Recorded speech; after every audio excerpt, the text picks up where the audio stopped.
إن الحمد لله نحمده ونستعينه ونستغفره ونعوذ بالله من شرور أنفسنا ومن سيئات أعمالنا من يهده الله فلا مضل له ومن يضلل فلا هادي له وأشهد أن لا إله إلا الله وحده لا شريك له وأشهد أن محمدا عبده ورسوله يا أيها الذين آمنوا اتقوا الله حق تقاته ولا تموتن إلا وأنتم مسلمون يا أيها الناس اتقوا ربكم الذي خلقكم من نفس واحدة وخلق منها زوجها وبث منهما رجالا كثيرا ونساء واتقوا الله الذي تساءلون به والأرحام إن الله كان عليكم رقيبا يا أيها الذين آمنوا اتقوا الله وقولوا قولا سديدا يصلح لكم أعمالكم ويغفر لكم ذنوبكم ومن يطع الله ورسوله فقد فاز فوزا عظيما وإن خير الكلام كلام الله وخير الهدي هدي محمد صلى الله عليه وسلم وإن شر الأمور محدثاتها وكل محدثة بدعة وكل بدعة ضلالة وكل ضلالة في النار أما بعد. Donc aujourd'hui notre cours c'est sur Al-Wala wal-Bara. On a terminé le livre de Al-Irshad, les 6 piliers de Al-Iman, Al-Iman billah, Allah, wa malaikatihi, ses anges, wa kutubihi, ses livres, wa rusulihi, ses messagers, wal yawm al-akhir, le jour du jugement dernier, wal iman bil qadar khayrihi wa sharrihi, et la foi en le qadar, c'est-à-dire la prédestination, qu'est-ce qu'il y a de bien et de mal de ce qu'Allah a prédestiné pour nous. On doit croire en tous ces articles de la foi. Je pense que j'ai rien manqué. Allah wa malaikatihi wa kutubihi wa rusulihi wal yawm al-akhir wal qadar. Donc alhamdulillah, maintenant qu'on a terminé ça, le cheikh il revient sur un point qui est fondamental, qui est al-wala ou al-bara. On avait commencé la semaine passée à l'expliquer, mais ça veut dire qu'il restait juste 10 minutes, on n'a pas vraiment eu le temps d'avancer. Donc on va repartir au début, on va expliquer à nouveau tout ce qu'on avait expliqué au début de la semaine passée, à la fin. Puis là, après on va essayer de terminer cette partie-là. D'accord? Donc on commence. Le cheikh il dit Fatlun fil wala'i wal bara. الشيخ يقول هذا وبعد انتهينا من هذا البيان المختصر لأصول العقيدة الإسلامية نشير إلى أنه يجب على كل مسلم أن يدين بهذه العقيدة وأن يوالي أهلها ويعادي أعداءها فيحب أهل التوحيد والإخلاص ويواليهم ويبغض أهل الإشراك ويعاديهم.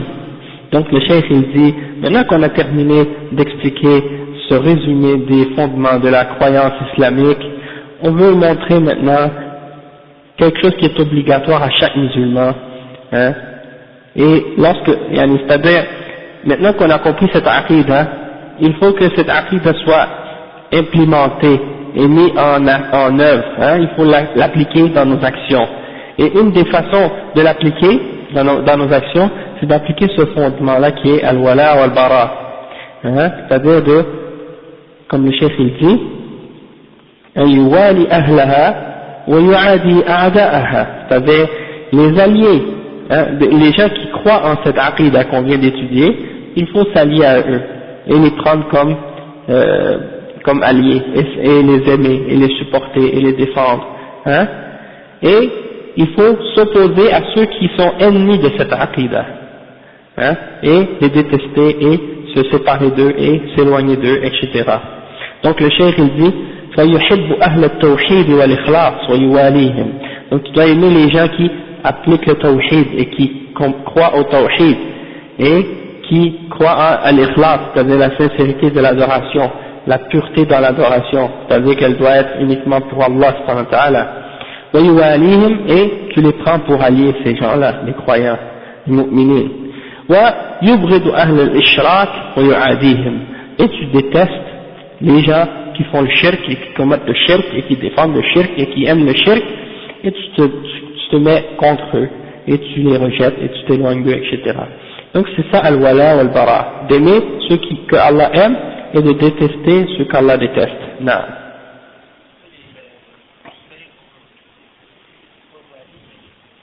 Al-wilaya, al-wilaya ça vient de la même chose. Al-wala ça vient de al-wilaya.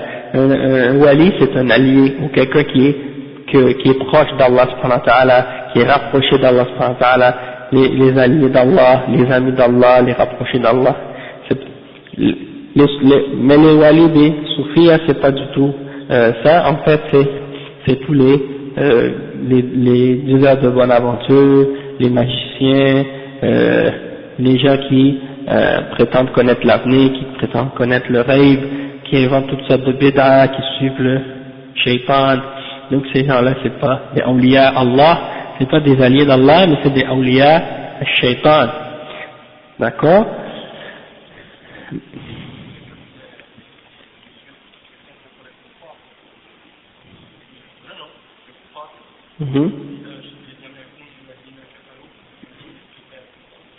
Non. Bah ouais, Allah subhanahu wa ta'ala dit إن الذين كفروا من أهل الكتاب والمشركين في نار جهنم خالدين فيها أبدا أولئك هم شر البرية. Ceux parmi les gens du livre qui ont mécru ainsi que les idolâtres, ils sont dans le feu de l'enfer pour l'éternité. أولئك هم شر البرية, c'est la pire des créatures, ce sont les pires des créatures.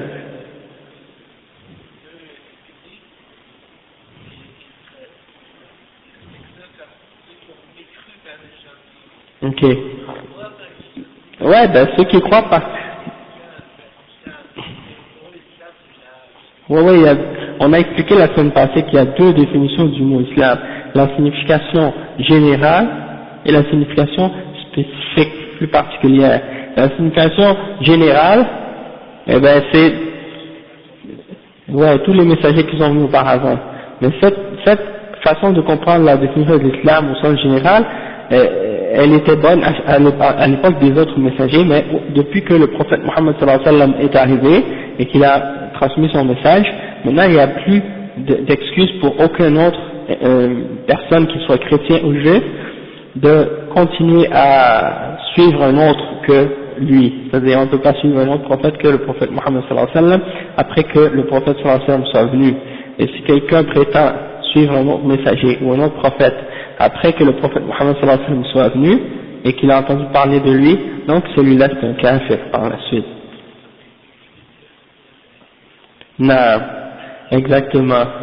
Ouais, c'est comme les deux juifs.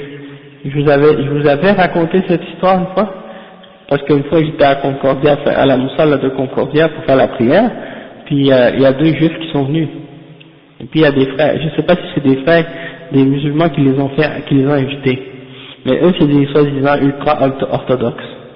Ok, ultra-orthodoxes, ils sont contre les zionistes.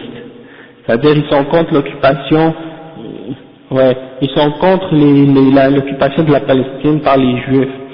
Mais je sais pourquoi. Mais attends, la chose c'est que ils venaient avec les boudins, puis leurs chapeaux, puis leurs habits noirs, etc., traditionnels comme les juifs, avec la barbe et tout. Et là ils riaient, ils souriaient avec les musulmans comme si rien n'était. Et là moi je suis allé leur parler. Je leur ai dit qu'est-ce que vous faites ici? Et là ils disent mais on est avec vous, on est contre les autres juifs qui font ça, on n'est pas d'accord avec eux. Et là je leur ai dit ouais mais est-ce que vous croyez en l'islam? Est-ce que vous acceptez l'islam? J'ai dit vous devez accepter l'islam. Et là ils me disaient oui on accepte l'islam, on croit en l'islam. J'ai dit est-ce que vous témoignez de Ashhadu an la ilaha illallah wa Ashhadu anna Muhammad Rasulullah? Ils ont dit oui on témoigne, on dit Ashhadu an la ilaha illallah wa Ashhadu anna Muhammad Rasulullah. J'ai dit dans ce cas-là pourquoi vous venez pas prier avec nous? Et pourquoi vous gardez vos habits de judaïsme? Maintenant il dit mais non ça c'est de nos traditions. Ça c'est qu'est-ce qu'on a toujours eu, J'ai dit ouais, mais c'est pas comme ça. J'ai dit quand vous dites que vous croyez au prophète Muhammad sallallahu alayhi wa sallam, alors maintenant c'est fini. Vous devez suivre uniquement le prophète Muhammad sallallahu alayhi wa sallam et vous devez couper vos couettes et enlever vos vêtements noirs et vous devez, ouais c'est ça, et vous devez changer vos vêtements. Et là, ils ont compris que j'ai compris leur jeu, tu vois. Parce que tu peux pas juste dire Ashhadu an la ilaha illallah ou Ashhadu anna Muhammad Rasulullah, on va dire un hindou devient musulman. Il dit Ashhadu an la ilaha illallah ou Ashhadu anna Muhammad Rasulullah, puis il continue à aller au temple hindou, puis à se prosterner devant les statues de Vishnu ou Brahma ou je sais pas de quelle autre divinité hindoue. Puis il dit oui, je suis musulman, sauf que je continue à adorer les idoles. Ou bien un chrétien qui continue à porter la croix, puis il dit non, je suis musulman, mais je veux garder ma croix parce que c'est ma tradition, c'est ma culture. Ça c'est shirk, tu peux pas continuer à faire ça. Donc là, il y a d'autres musulmans qui sont arrivés, qui ont commencé à dire Ya akhi, astaghfirullah, pourquoi tu dois pas l'imposer, tu dois pas le forcer, pourquoi tu lui dis des choses comme ça? Je lui dis subhanallah, je lui ai pas forcé, je lui explique, c'est tout, qu'il doit accepter l'islam, et que s'il veut vraiment être un musulman, et qu'il prétend dire le shahada, il doit respecter les conditions du shahada. Et là il disait la ikrah fi din, il n'y a pas de compulsion, il n'y a pas de contrainte dans la religion. Je dis oui, mais c'est pas comme ça que tu dois comprendre ce verset. Ça veut pas dire ça. Moi, est-ce que j'ai pris une arme et je l'ai forcé à rentrer dans l'islam pour que je l'ai contraint? Non, je lui ai seulement expliqué les règles de l'islam. Donc il n'y a pas de contrainte. C'est quoi et où la contrainte? Eux, ils pensent que le fait d'inviter un kafir à l'islam puis de lui dire deviens musulman, ça c'est une contrainte. La contrainte, c'est pas ça. En tout cas, ça a terminé que, mais eux, ils ont compris, tu vois. C'est-à-dire, ils ont vu que, ouais, les deux juifs, ils ont compris que je savais qu'est-ce qu'ils faisaient, que j'ai compris. Ils disent, c'est pas parce que vous êtes contre les autres juifs que vous êtes en accord avec l'islam, que nous on est en accord avec vous. Vous devez respecter Allah, respecter son messager, accepter l'islam sincèrement, puis après, c'est une autre histoire, l'histoire de qu'est-ce que les autres juifs font, les zionistes ou les non-zionistes, on s'en fout. Nous c'est, qu'est-ce qui compte entre vous et nous c'est l'islam qui nous sépare. C'est tout. Si vous acceptez l'islam, vous êtes nos frères. C'est fini. Hein? C'est pas autre chose que ça. En tout cas, Allah musta'an.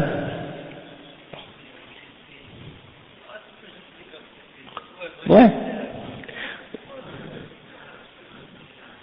Ouais, il y a beaucoup de soufis. Non, subhanallah. Non, il y a beaucoup de soufis, c'est vrai.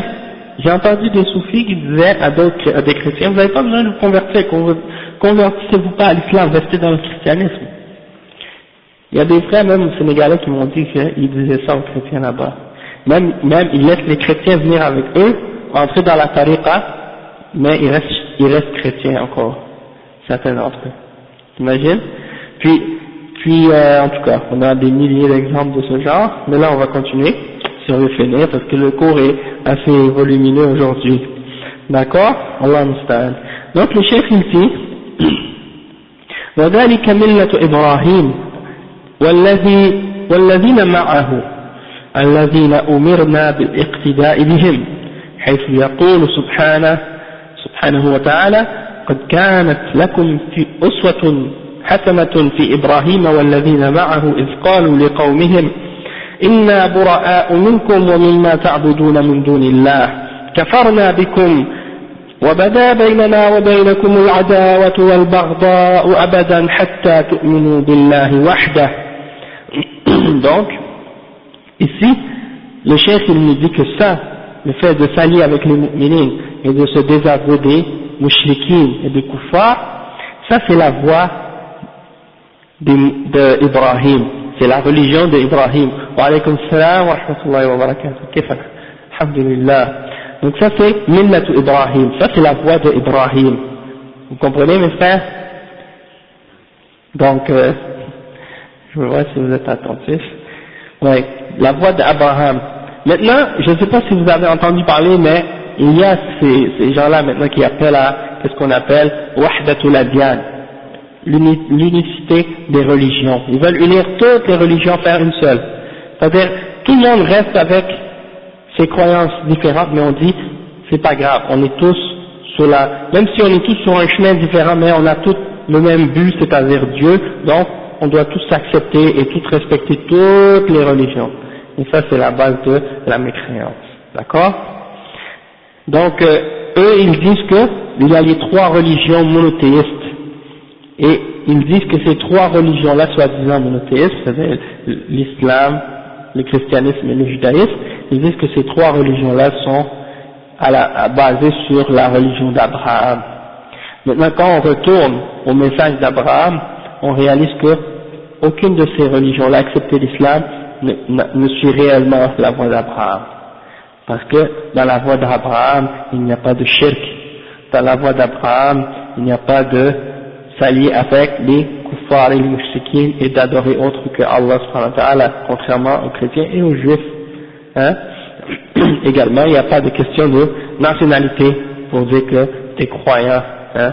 Le fait que ta mère est d'une certaine race ou d'une certaine origine ou d'un certain peuple, que là, ça veut dire que tu es un croyant parce que c'est ta mère qui est de cette origine-là, comme les juifs.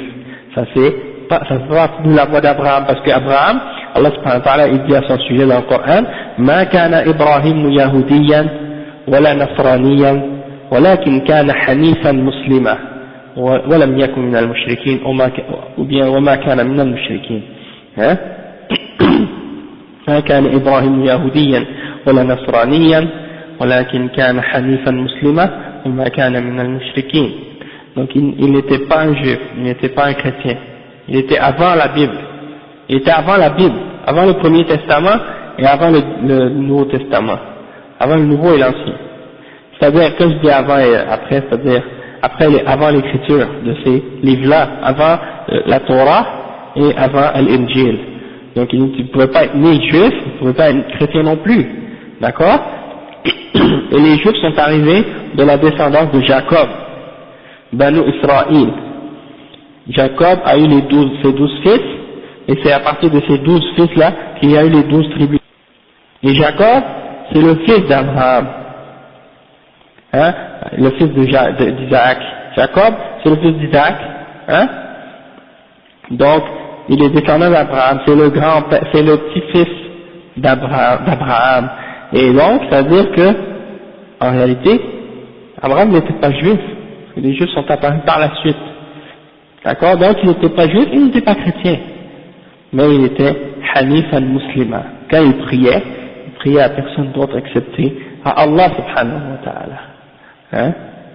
Donc, quand j'ai dit aux juifs, par exemple, le juif qui était à Concordia la dernière fois, il me dit, ça c'est mes traditions, de porter le chapeau noir et les habits noirs. Je lui ai dit, est-ce que Moïse s'habillait comme ça? Et quand je lui ai dit ça, il m'a dit, non, il s'habillait pas comme ça. Il dit, comment il s'habillait? Il dit, il s'habillait un peu comme les Arabes avant, tu vois, avec les trucs là, comme les chimars, comme les Bédouins là, comme les Saoudiens et tout. Les turbans aussi. J'ai dit, Abraham, il s'habillait comment? Et là, quand je lui ai dit ça, il m'a dit, il portait les turbans et tout, des choses comme ça. Donc j'ai dit, c'est quoi votre rapport avec les chapeaux noirs et tout là? Ça c'est pas dans la religion d'Abraham, c'est pas la tradition de Moïse. Donc quelle tradition vous suivez? C'est pas la tradition de Moïse, c'est pas écrit même dans la Bible de s'habiller comme ça. Judas, un des fils de Judas s'appelait Jacob. Ou bien c'est à cause de la Judée, un qui s'appelait Judas, un d'entre eux qui s'appelait Judas, parce qu'ils ont divisé la Palestine, ou l'endroit que Dieu, la terre de Canaan, ils l'ont divisé, une partie pour chacun des 12 fils, puis une partie qui s'appelait Judée, parce qu'elle était donnée à Judas.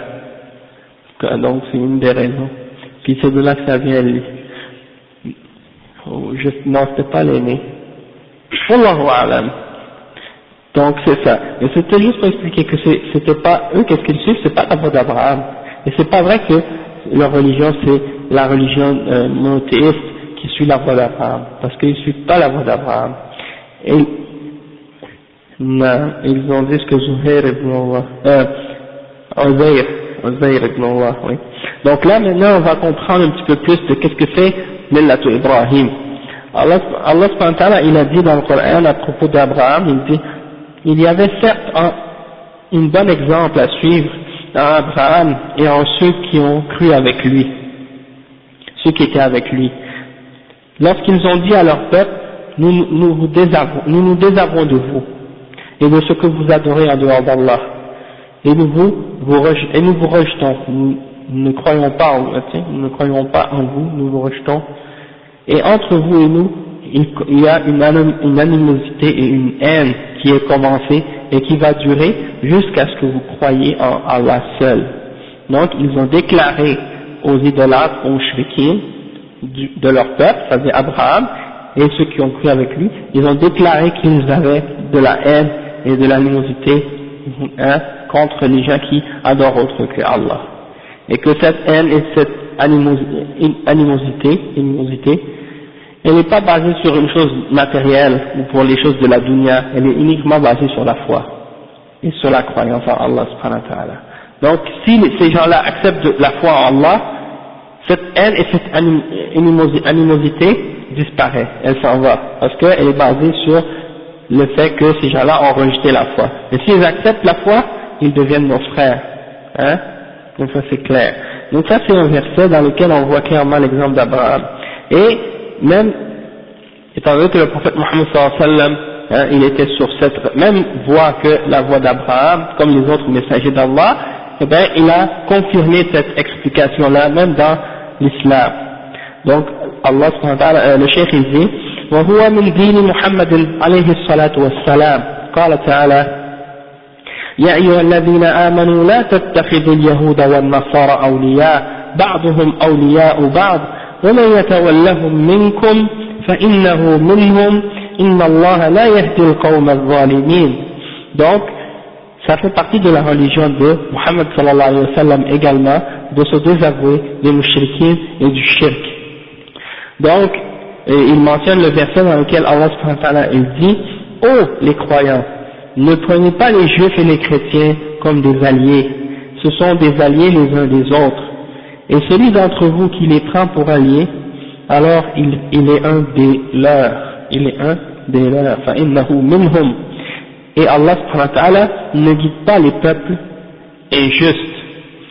Et le cheikh il dit « وَهَذِهِ في تحريم موالاة أهل الكتاب خصوصا.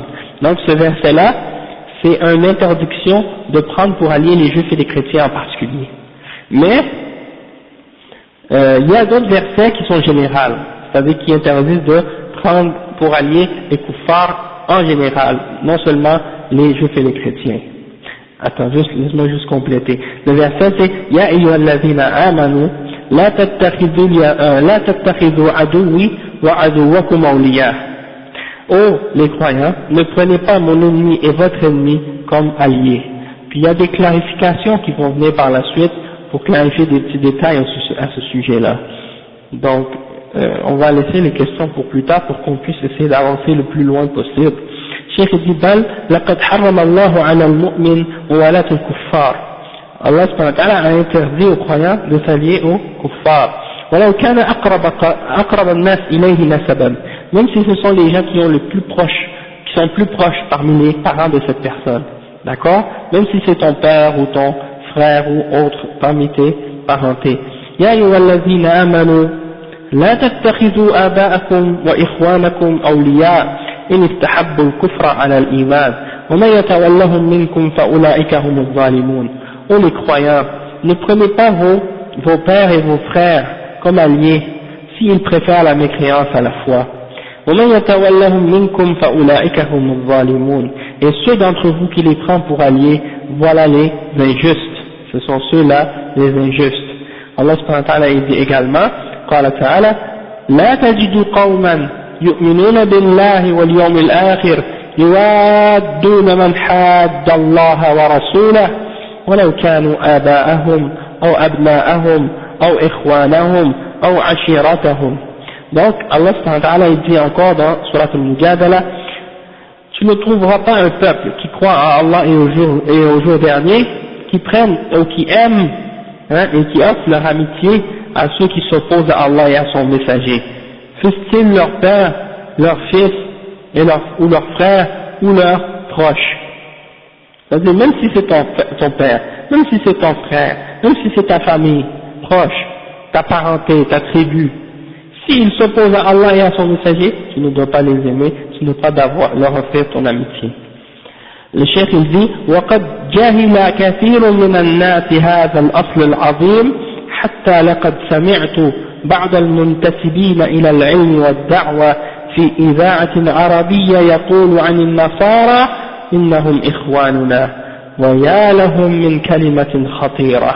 Donc le cheikh il dit, et il y a beaucoup de gens parmi les gens d'aujourd'hui qui ignorent ce fondement-là, c'est-à-dire al-wala wal-bara. Et jusqu'au point où le cheikh dit, j'ai entendu certains parmi les gens qui se prétendent posséder la connaissance et la science dans l'islam et de faire le da'wa, ils prétendent faire le da'wa. J'ai entendu un d'entre ces gens-là dans une radio arabe qui disait au sujet des chrétiens, ce sont nos frères. Et il dit, comme cette parole est dangereuse.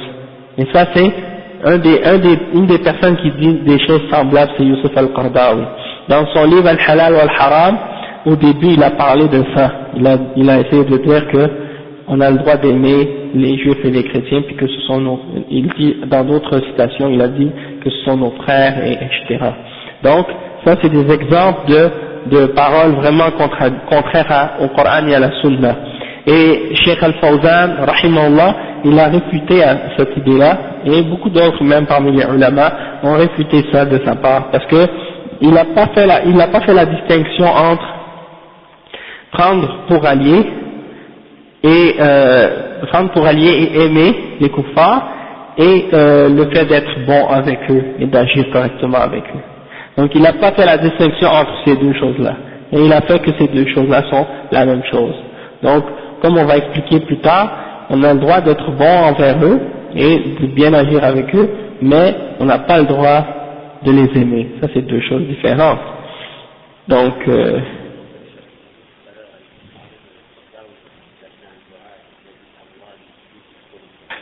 qu'Allah brise la colonne vertébrale. Comment il dit en arabe? Ouais, يقسم ظهره ou quelque chose comme ça peut-être. Et نعم, Cheikh Muqbil, rahimahullah. Ah oui, il a fait 4 cassettes, le Cheikh Muqbil, contre Youssef al-Qaradawi. Et il a appelé Iskat al-Kalb al-Awi. Ça veut dire faire taire le chien qui jappe. Youssef al-Qaradawi. Et 4 cassettes. Subhanallah. Et à chaque fois qu'il dit son nom, il dit La barakallahu fi. Ça veut dire qu'Allah ne le bénisse pas. Il était dur contre. Ah non, il dit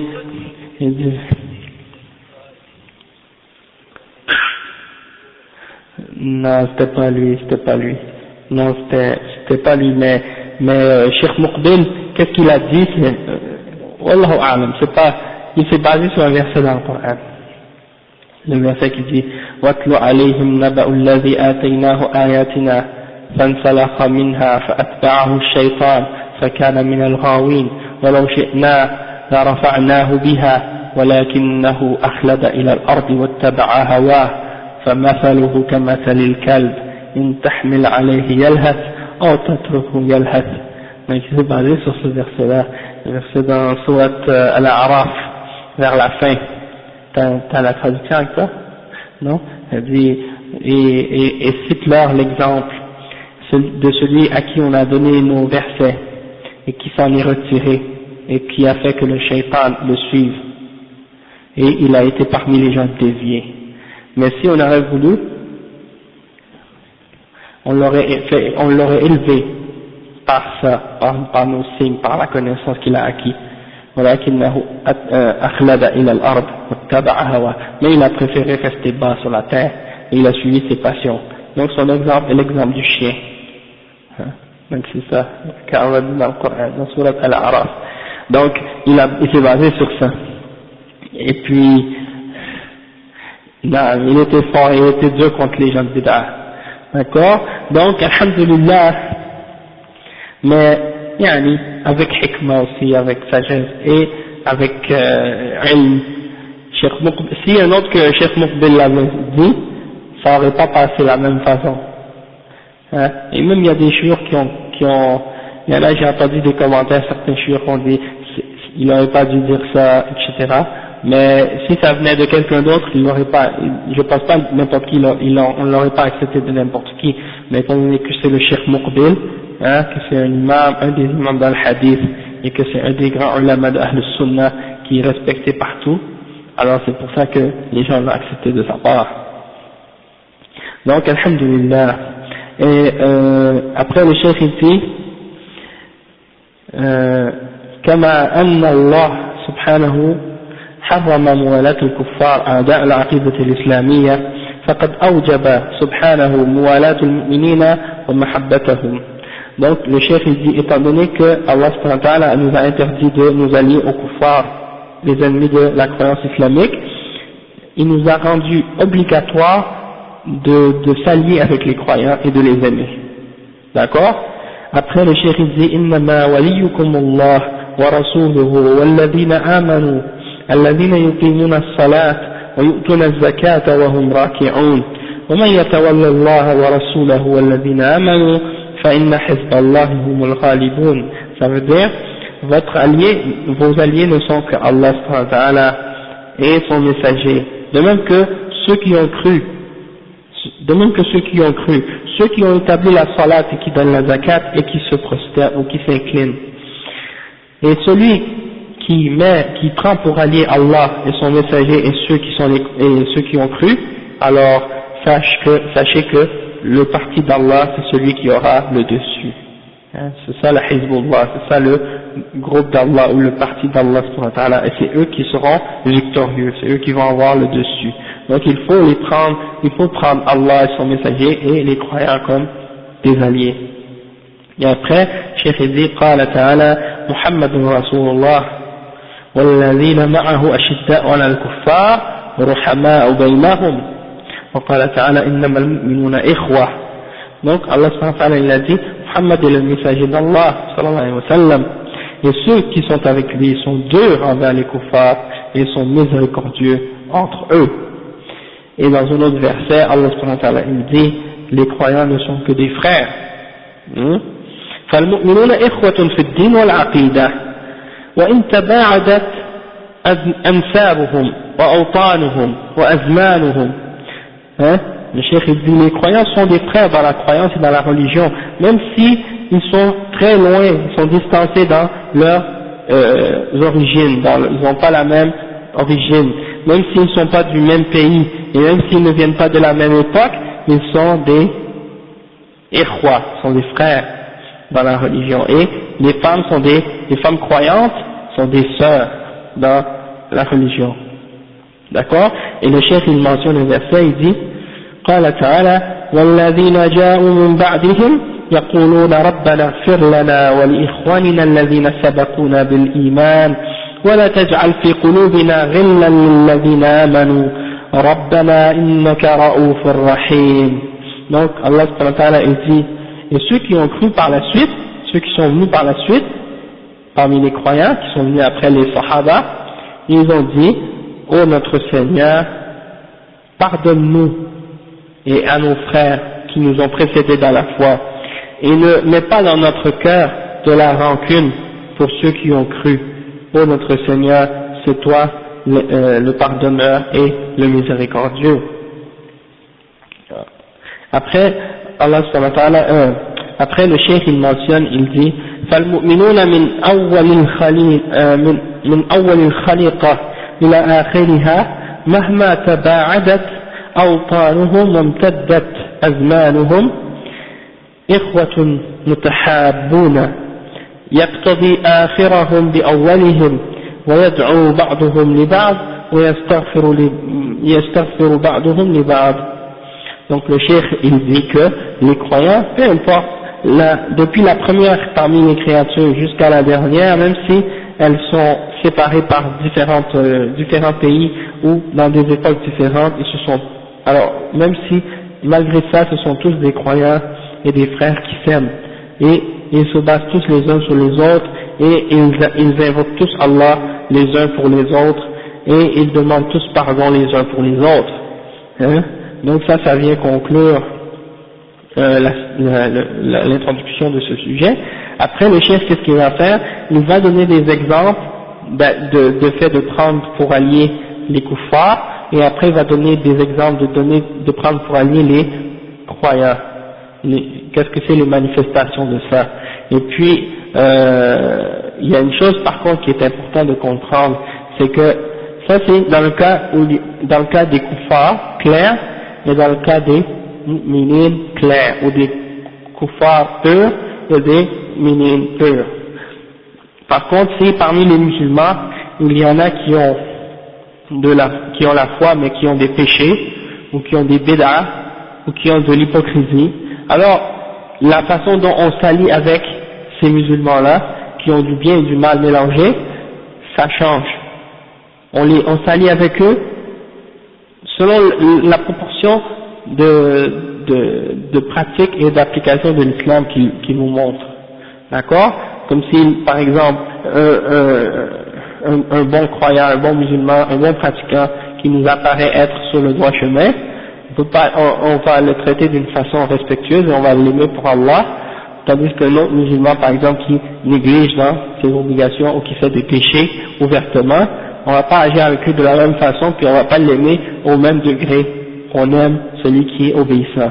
La même chose aussi, celui par exemple qui est mubtadi', qui est un innovateur. On va l'aimer parce que c'est un musulman, dans le sens général, mais on va le détester d'un autre côté également, à cause qu'il est mubtadi'. Donc on va l'aimer pour Allah d'un point de vue, puis on va le détester pour Allah d'un autre point de vue. La même chose pour le musulman qui fait les péchés. On va l'aimer d'un point de vue, puis on va le détester pour Allah d'un point de vue. Et la même chose pour le musulman qui, par exemple, qui nous montre les aspects de l'islam, mais qui par exemple fait des choses contraires à l'islam, des choses, tant qu'il n'est pas en dehors de l'islam, on l'aime pour Allah dans le bien qu'il fait, selon son niveau de pratique de l'islam, puis on le déteste pour Allah pour qu'est-ce qu'il fait qui est contraire. D'accord? Puis ça je vais essayer de donner des exemples de ça si c'est possible, Inch'Allah. Donc le chef il dit وَلِلْوَلَاءِ وَالْبَرَاءِ مَظَاهِرْ تَدُلُّ عَلَيْهِمَا. Donc il dit qu'il y a des signes, il y a des choses qui démontrent qu'on s'allie, qu'on applique le al-wala wal-bara dans la pratique, et qu'on s'allie aux mu'minines et qu'on s'oppose aux kafirin. Et parmi ces signes-là, on va donner des exemples. Donc le chef il donne pour al-bara 10 exemples. On va essayer d'aller vite pour essayer de passer le plus vite possible sur les exemples, puis après ça donner l'exemple pour al-wala, c'est-à-dire de s'allier aux croyants. Cheikh il dit mazahir muwalat al-kuffar. C'est quoi les signes qu'on s'est allié aux kuffar? Là il donne des exemples d'alliance avec les kuffar, c'est-à-dire que c'est une contradiction avec l'islam. Cheikh il dit فمن مظاهر موالاة الكفار الأول التشبه بهم في الملبس والكلام وغيرهما، لأن التشبه بهم في المجلس والكلام وغيرهما يدل على محبة المتشبه للمتشبه به، ولهذا قال النبي صلى الله عليه وسلم من تشبه بقوم فهو منهم، فيحرم التشبه بالكفار فيما هو من خصائصهم ومن عاداتهم وعباداتهم وسمتهم وأخلاقهم كحلق اللحى وإطالة الشوارب والرطانة بلغتهم إلا عند الحاجة وفي هيئة اللباس والأكل والشرب وغير ذلك. Donc le cheikh dit que premièrement parmi les manifestations de s'allier avec les kuffars, il y a qu'on essaie de leur ressembler dans notre habillement, dans notre parole et d'autres exemples de ce genre. Donc le cheikh il dit le fait d'essayer de leur ressembler dans notre façon de s'habiller, hein, et par exemple d'essayer de les imiter par exemple dans qu'est-ce qui fait partie de leurs habillements particuliers ou de leur mode particulière, et de parler comme eux, hein, comme par exemple tu essaies de les imiter dans leur façon de parler parce que tu les admires, parce que tu aimes leur façon de parler, par exemple. Hein? Par exemple, on peut parler français, mais si par exemple on parle français, puis on essaie d'imiter une façon particulière, un accent particulier parce qu'on admire un certain groupe, hein? Je vous donne un exemple. Quelqu'un qui aime le rap commence à parler un peu comme les hip-hop, comme les b-boys, hein, commence à suivre leur méthode et tout, ça peut démontrer une sorte de ressemblance à un groupe de personnes. Et bien c'est la même chose. Dans les pays musulmans, il y a des musulmans qui parlent arabe, sont arabes, on va dire, ils sont arabophones, ou autres langues de leur pays, et puis ils essaient absolument d'apprendre l'anglais pour essayer de se montrer fiers, pour essayer de s'élever, hein, d'essayer d'imiter les Anglais, puis de vivre à leur façon, et de suivre leur méthode. Ou les Français, c'est la même chose. Ils prennent l'accent des Français, ils vivent à la française, hein, le mode de vie des Français, ils prennent leur attitude, et tout ça. Donc ça, c'est une forme de tashabbuh. Donc le cheikh, il dit, c'est-à-dire de ressemblance. Et le cheikh, il dit que lorsque quelqu'un essaie d'imiter quelqu'un, et de suivre l'exemple de quelqu'un, ça montre qu'il a de l'amour pour cette personne à qui il essaie de ressembler. Parce qu'en général, quand tu essaies d'imiter quelqu'un, c'est parce que tu l'aimes, parce que tu l'admires, parce que tu as du respect pour cette personne. Tu vas jamais essayer d'imiter quelqu'un que tu méprises ou que tu regardes comme étant quelqu'un de bas ou de moins important. Hein? En général, quelqu'un qui imite quelqu'un, c'est quelqu'un il imite quelqu'un qu'il aime et qu'il respecte. Donc le chef il a dit Man tashabbaha biqawmin fahuwa minhum, celui qui imite un peuple alors il en fait partie de ce peuple. Donc c'est interdit d'imiter les kuffars dans ce qui leur est particulier, dans leur tradition, dans leur adoration, dans leurs signes, dans leurs apparences, mais dans leurs caractéristiques et leur caractère, leur personnalité également. Comme par exemple, c'est interdit de raser la barbe pour imiter aux kuffars, l'imitation des kuffars. De se raser la barbe, c'est une imitation des kuffars, ok? Inch'Allah, on va peut-être, Inch'Allah. Inch'Allah. Le chef dit, wal-akl wal-shurb wa ghayri dhalik. C'est-à-dire, essayer de les imiter dans leur façon de manger, dans leur façon de boire. Et il dit aussi de parler dans leur langue lorsqu'il n'y a pas de nécessité. C'est-à-dire de parler dans la langue des kuffars lorsqu'il n'y a aucune nécessité. Tu es avec des musulmans dans un pays arabe, et là deux musulmans qui se parlent ensemble, qui sont arabes, et ils se parlent en anglais entre eux, pour montrer qu'ils sont plus évolués ou civilisés, soi-disant. D'accord? Ça c'est un exemple de tashabbuh bil kuffar, et ça c'est haram, parce que ça montre un complexe d'infériorité, et ça montre que tu as un respect pour ces gens-là, alors que ce sont des kuffars. Le cheikh il dit, donc on ne doit pas les suivre dans ces exemples-là. Et puis, c'est triste de voir aujourd'hui comment les musulmans ont suivi les kuffars, surtout dans l'exemple de le rasage de la barbe. Okay? Déjà que le prophète sallallahu alayhi wa sallam a dit qussu shawarib wa'fu anil liha, coupez vos moustaches et laissez pousser votre barbe, laissez-la pousser, laissez-la pousser. Eux, qu'est-ce qu'ils font? Ils font le contraire. On dirait qu'ils laissent pousser leur moustache et qu'ils rasent la barbe. Ils font le contraire. Hein? La plupart des Arabes, c'est ce qu'ils font. Les Majous, c'est ça, les Majous. Ils laissent pousser une grosse moustache et puis ils rasent la barbe. Et le prophète sallallahu alayhi wa sallam a dit U'fu anil liha wa qassu shawarib khalifu al-majous.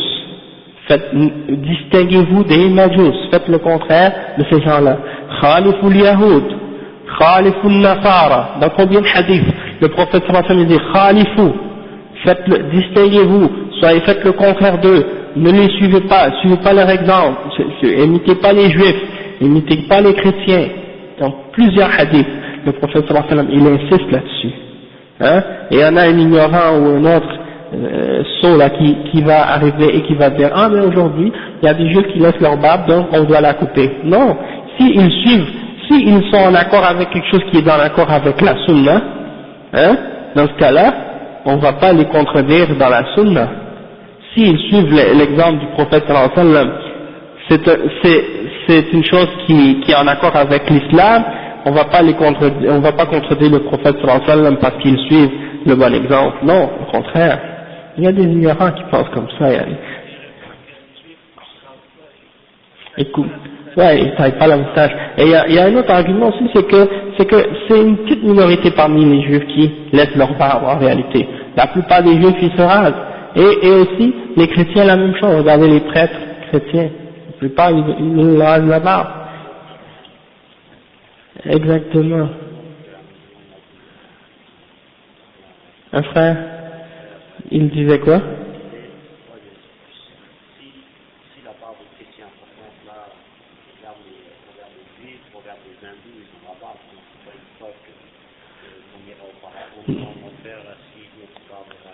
Non. Le prophète sallallahu alayhi wa sallam, il avait une grosse barbe qui arrivait jusqu'à sa poitrine, hein, et elle était ample, elle remplie sa barbe, bien remplie. Et les sahaba, ils étaient fiers de laisser leur barbe. Et ça fait partie de l'exemple du prophète sallallahu alayhi wa sallam. Et ça fait partie de la fitra, parce que le prophète sallallahu alayhi wa sallam l'a mentionné parmi les caractéristiques de la fitra, c'est-à-dire de la nature humaine et de la nature de l'islam, hein. Et c'est comme ça que Allah a créé l'homme, comme il a créé par exemple le lion avec sa crinière pour la distinguer de la femelle, il a créé l'homme avec une barbe pour le distinguer de la femelle également. Donc parmi les ulama, il y en a qui ont mentionné que le fait de se raser la barbe, c'est de ressembler à une femme, ok, et ça c'est haram. Et le fait que ce soit un péché que tu fais constamment et que tu le fais en plein public, c'est-à-dire tu peux pas te cacher lorsque tu rases ta barbe, parce que tout le monde voit que tu désobéis à Allah et à son messager.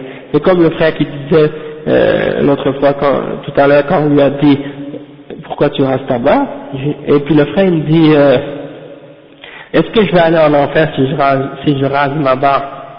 Et puis je lui ai dit, Allah subhanahu wa ta'ala a dit فَلْيَحْذَرِ الَّذِينَ يُخَالِفُونَ عَنْ أَمْرِهِ أَنْ تُصِيبَهُمْ فِتْنَةٌ أَوْ يُصِيبَهُمْ عَذَابٌ أَلِيمٌ. Je lui ai dit que ceux qui désobéissent à son ordre, à son commandement, c'est-à-dire au commandement du prophète sallallahu alayhi wa sallam, prennent garde qu'une fitna les atteigne, hein, une épreuve les atteigne, ou bien qu'un dur châtiment les atteigne.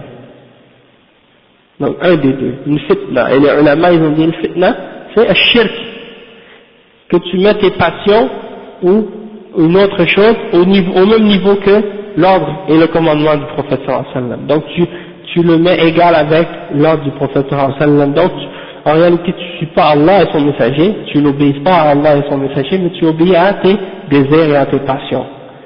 Hein? Et aussi le danger de recevoir un dur châtiment. Et donc je lui ai dit, tu es sous la menace d'Allah subhanahu wa ta'ala dans ce verset. S'il veut, il te punira. S'il veut te pardonner, il te pardonnera. Sauf que sache que tu es sous sa menace à cause de cette désobéissance-là. Et tu le montres ouvertement devant tout le monde. C'est comme une femme qui marche dans la rue sans hijab. Elle est sous la menace d'Allah parce qu'elle ne fait pas un péché entre elle et Allah en privé. Elle fait un péché devant tout le monde. Et tout le monde la voit commettre ce péché. Donc ça c'est grave, c'est pire. Et le prophète sallallahu alayhi wa sallam a dit Kullu ummati mu'afa illa al-mujahirun. Le prophète sallallahu alayhi wa sallam a dit toute ma umma sera épargnée ou pardonnée, excepté ceux qui montrent ouvertement leurs péchés. C'est une menace très sérieuse, le fait que de montrer, parce que ça, le fait que tu te rases devant les gens et que tu fasses ce péché-là, les ulama ils ont dit que le péché, s'il est petit, si c'est un petit péché, c'est pas un grand péché, le fait de le refaire constamment, ça devient un grand péché. Et aussi le fait de le faire en public, ça peut devenir un grand péché également. Donc c'est pour ça que les ulama ont dit que de raser la barbe, ça fait partie des grands péchés.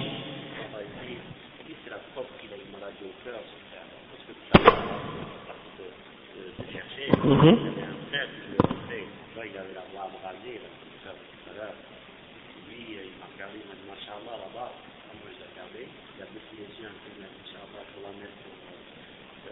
Mhm. Alhamdulillah. Non mais on n'a pas besoin de mentionner qui c'était, mais c'est juste qu'on a eu une petite histoire tout à l'heure avec un frère qui malheureusement qui a laissé sa barbe, qui n'a pas voulu laisser sa barbe et qui s'est rempli d'orgueil lorsqu'on a mentionné qu'il devait laisser sa barbe. Le shaitan est monté sur lui et puis ça y est, khalas. Il a perdu le contrôle de lui-même.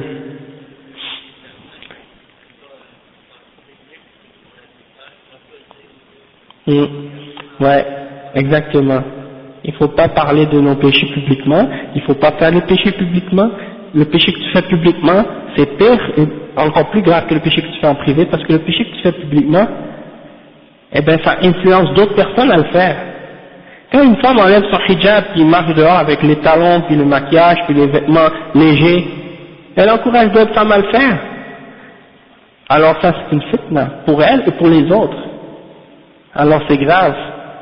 Hein? Le prophète sallallahu alayhi wa sallam a dit Man sanna fil islam sunnatan hasana kana lahu ajruha wa ajru man amila biha wa la yanqusu dhalika min ujurihi shay'an. Celui qui fait dans l'islam une bonne action, il aura la récompense de cette bonne action-là et la récompense de celui qui l'a suivi sans que ça diminue rien de ses bonnes actions.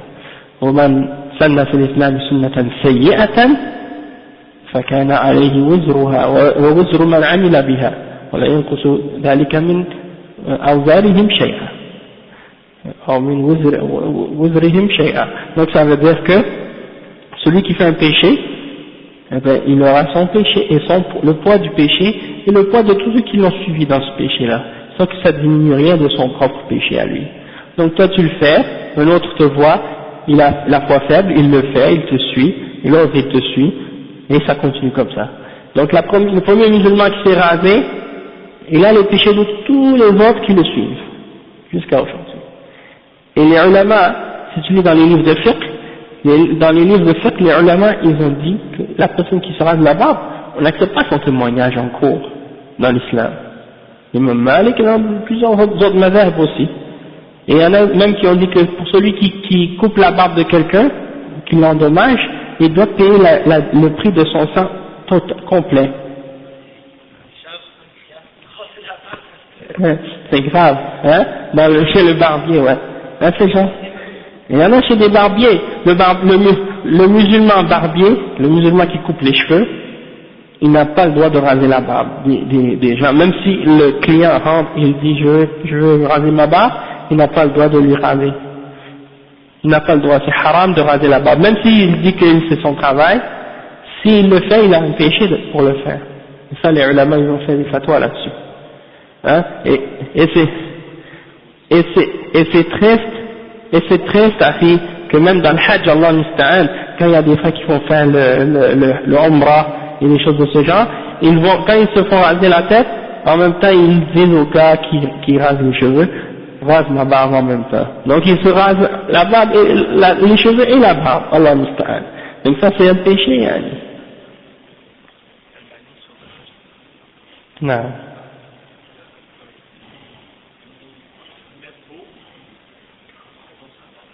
Oui, même le Cheikh Al-Albani, il a mentionné dans son livre Adab al-Zafaf que quand certains musulmans se marient, le jour de la fête ou des noces, pour se faire beau, soi-disant, ils se rasent, parce que pour eux, ils ont pris cette notion-là des kuffars, que pour être beau, il faut être bien rasé, puis que si on n'est pas bien rasé, on est laid. Ça c'est la fitra de ces gens-là qui s'est mis à l'envers, hein. Ils ont une fitra, hein, complètement bousillée, qu'ils voient que le lait est devenu beau, et que le beau est devenu laid. Ils voient que la barbe est laide, et que la rasée est devenue beau. Donc c'est à cause de quoi? C'est parce que l'amour du mode de vie des kuffars est entré dans le cœur de ces gens-là. Et quand ils jugent les choses de la vie, ils jugent selon les principes de la vie des kuffars et non pas selon le Coran et la Sunna. Mais on va continuer parce que sinon on va s'attarder trop longtemps. Parmi les points qui font partie des manifestations de s'allier avec les kuffars, le cheikh il dit, le deuxième point, al-iqamatu fi biladihim wa adam al-intiqal منها إلى بلد المسلمين لأجل الفرار بالدين لأن الهجرة بهذا المعنى ولهذا الغرض واجبة على المسلم لأن إقامته في بلاد الكفر تدل على موالاة الكافرين ومن هنا حرم الله إقامة المسلم بين الكفار إذا كان يقدر على الهجرة قال تعالى إن الذين توفاهم الملائكة ظالمي أنفسهم قالوا فيما كنتم قالوا كنا مستضعفين في الأرض قالوا ألم تكن أرض الله واسعة فتهاجروا فيها فأولئك مأواهم جهنم وساءت مصيرا إلا المستضعفين من الرجال والنساء والولدان لا يستطيعون حيلة ولا يهتدون سبيلا فأولئك عفى الله أن يعفو عنهم وكان الله عفوا غفورا.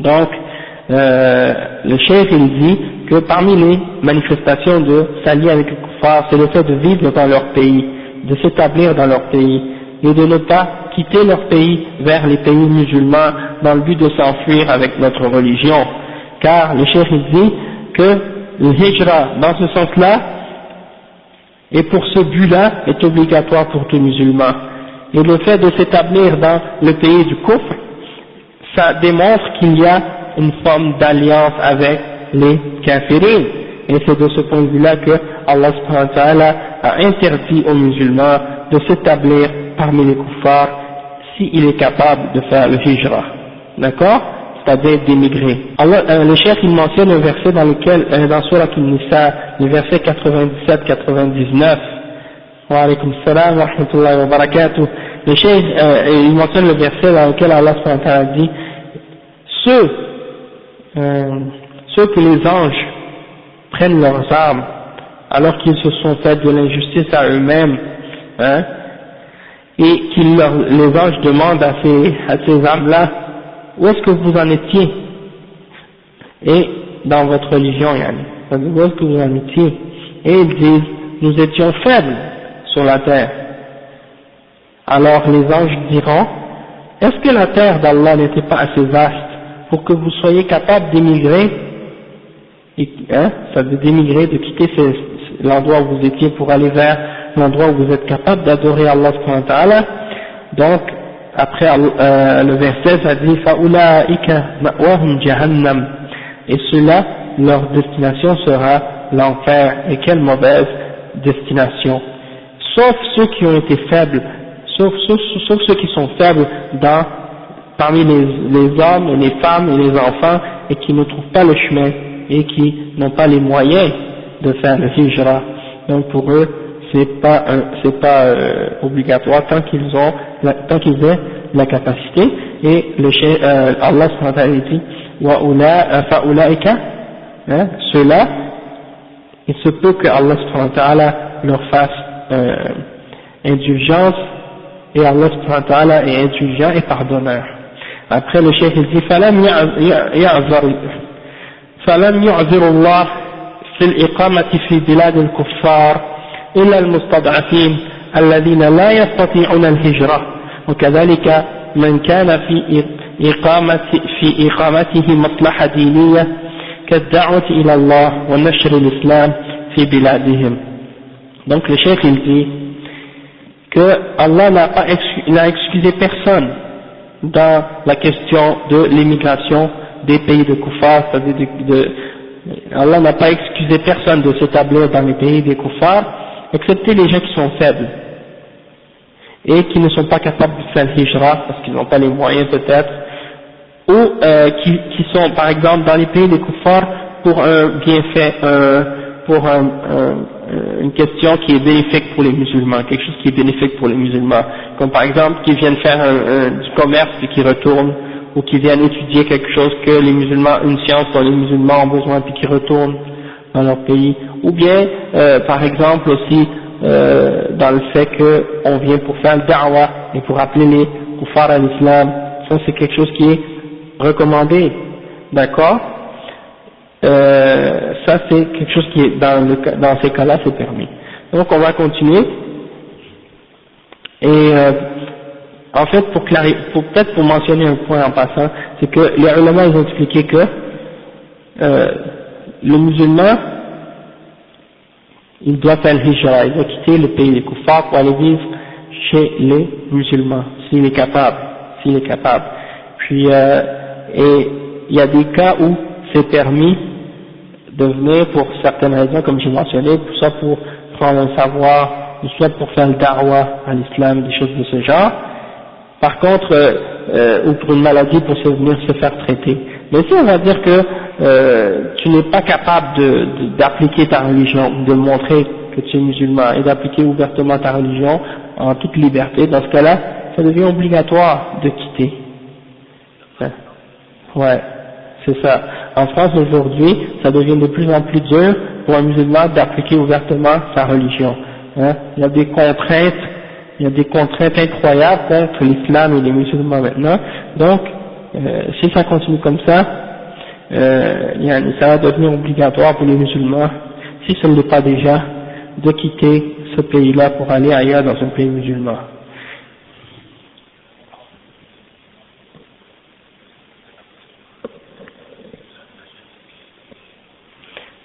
Même un pays musulman, c'est-à-dire un pays où il y a les mosquées, il y a le adhan, et que la population sont des musulmans.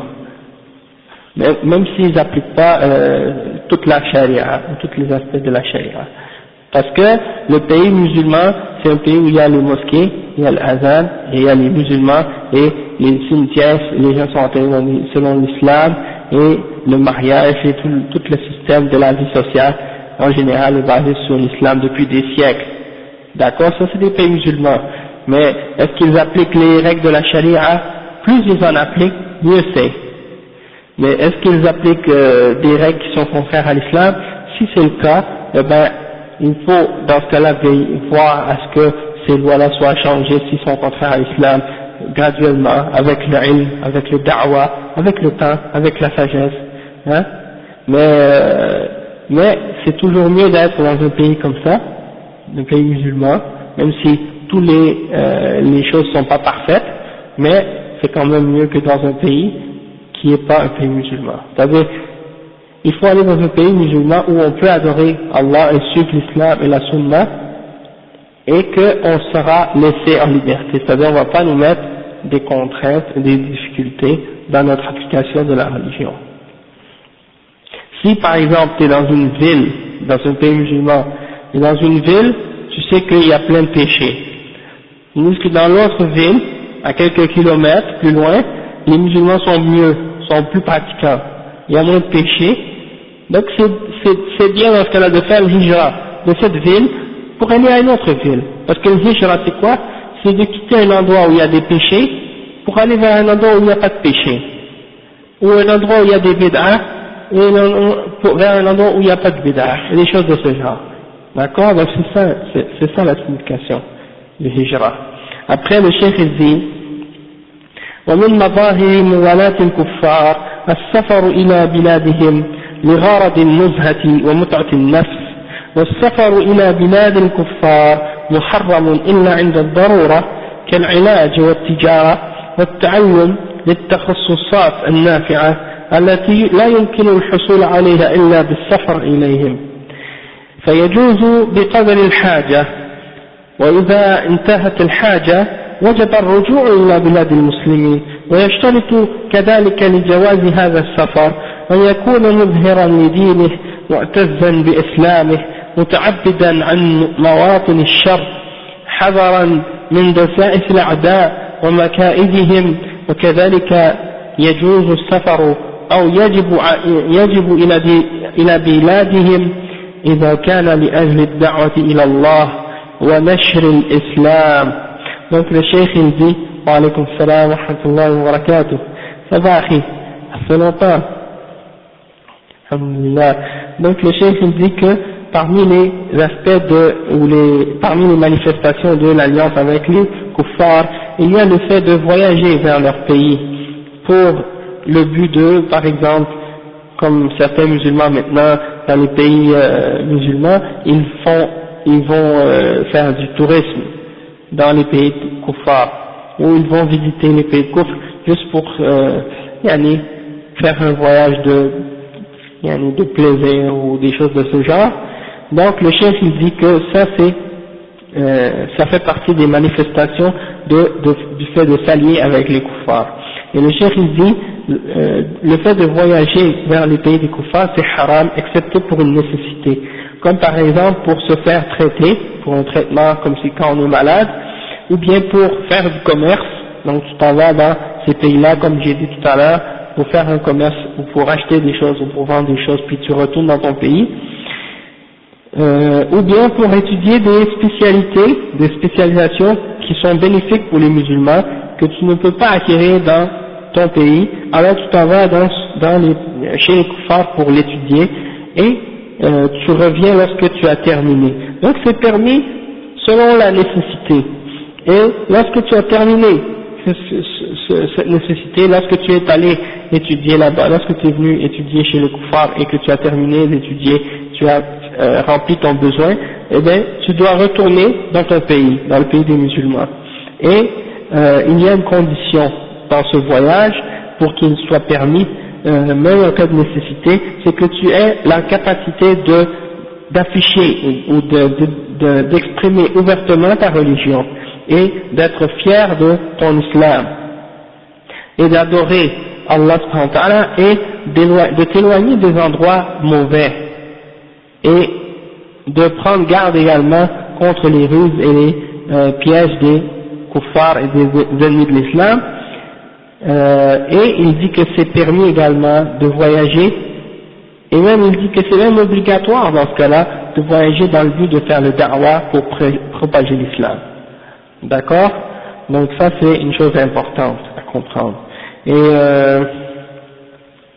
donc on voit que beaucoup de musulmans qui viennent ici là, eh ben malgré qu'ils on prétend qu'ils ont une certaine liberté de pratiquer leur religion, on voit que beaucoup d'entre les musulmans, quand ils viennent ici, ils sont pas fiers d'être musulmans. Parfois même il y en a qui essaient de cacher qu'ils sont musulmans et qui ont honte d'être musulmans et qui vont pas par exemple afficher ouvertement qu'ils sont musulmans. Ils vont se raser la barbe, ils vont par exemple essayer de s'infiltrer, de s'afficher, pas de s'afficher, ils vont s'intégrer dans la société et de faire croire même, de dire des paroles contraires à l'islam, au kuffar, pour leur faire plaisir. Il faut qu'ils soient satisfaits de toi. Hein? Donc tu vas leur dire, il y en a certains qui vont leur dire non, la prière c'est pas obligatoire, ou bien ils vont leur dire non, le porc c'est permis, ou bien la polygamie, non c'est pas dans l'islam, c'est interdit. Tu vois, ils vont mentir sur Allah et sur son prophète, mentir sur l'islam pour satisfaire les kuffars dans leurs mécréances. Et ça c'est quelque chose de kufr. Donc al-wala wal-bara, ça veut dire al-wala lil kuffar, quand tu t'allies avec les kuffars, tu prends les kuffars pour allier, eh bien il y a des degrés de ça. Si tu t'allies avec eux ou si tu leur ressembles dans quelque chose qui est haram, donc c'est haram. Si tu leur ressembles dans quelque chose qui est makruh, donc c'est makruh. Si tu leur ressembles dans quelque chose qui est mubah, dans quelque chose qui est permis, donc c'est permis. Mais si tu leur ressembles dans quelque chose qui est kufr, donc c'est kufr. Et si tu leur ressembles dans quelque chose qui est shirk, comme par exemple tu leur ressembles dans leurs adorations, tu leur ressembles dans leurs idolâtries, tu essaies de suivre leur exemple dans l'idolâtrie, donc ça c'est kufr, ça peut mener au shirk et au kufr. Tandis que pour certains, ils s'habillent d'une certaine façon, à leur façon, ils imitent leur façon, et donc ça c'est haram, donc ça tombe dans le haram. Ça ne veut pas dire nécessairement que quelqu'un qui s'habille, un musulman qui s'habille comme un kafir, automatiquement il devient kafir, ça dépend. Il faut voir les situations, il y a des différents cas, et donc il y a beaucoup de musulmans, tu les vois par exemple, ils vont aller travailler dans un magasin, certains magasins de mode, de vêtements. Par exemple, des magasins de certains styles de vêtements spécifiquement apportés par les kuffars. Ok? Et là, il va s'habiller d'une façon à la mode, comme les kuffars. Hein. Et maintenant, la mode des kuffars, pour les hommes, s'habiller un peu efféminé, comme des homosexuels. Donc, tu vois certains musulmans, Allah musta'an, qui s'habillent comme des homosexuels, et qui travaillent dans ce magasin-là. Alors, ils mettent leurs cheveux à la même façon que leurs cheveux, et ils mettent leurs chemises serrées comme les kuffars, et les pantalons serrés, et les chaussures de la même façon, et puis, donc, donc quand tu les vois ces gens-là, tu te dis, mais ça, c'est un musulman ou c'est un kafir? Tu sais pas. Alors ça, c'est dangereux. Et de les imiter de cette façon-là, ça amène, quelque chose c'est sûr que c'est haram, mais si tu les suis même, tu les aimes dans ton cœur, et que tu les suis de cette façon-là, tu risques de t'éloigner de l'islam, de t'approcher d'eux de plus en plus, de les aimer, et lorsque tu commences à les aimer, tu risques de commencer à aimer leurs croyances, ou bien leurs mécréances, façon de parler, tu commences à détester certaines caractéristiques de l'islam, et tu vas commencer à aimer le kufr, et là, petit à petit, tu vas quitter l'islam. C'est comme ça que ça commence. C'est pour ça que Allah nous a demandé de ne pas leur ressembler, ainsi que le prophète sallam, pour qu'on soit loin d'eux, pour qu'on ne soit pas rapproché d'eux, ni dans notre cœur, ni dans notre apparence, ni rien. Parce que le vrai muwalat, ça commence dans le cœur. Le fait de prendre quelqu'un pour allié, ça commence par notre cœur. Donc l'alliance au kuffar, celui par exemple qui montre qu'il est musulman, même s'il a une barbe ou qu'il a un tamis et qu'il s'habille comme les peuples musulmans, mais que dans son cœur, il aime les kuffars et il souhaite la victoire pour les kuffars et il déteste l'islam et les musulmans, ça c'est un munafiq, c'est un hypocrite. Tandis que l'autre, oui c'est rare, mais c'est ça le vrai hypocrite. C'est ça la définition d'un vrai hypocrite. C'est quelqu'un qui dit je suis musulman et il pratique l'islam, mais dans son cœur il déteste l'islam et les musulmans. C'est l'ennemi d'Allah.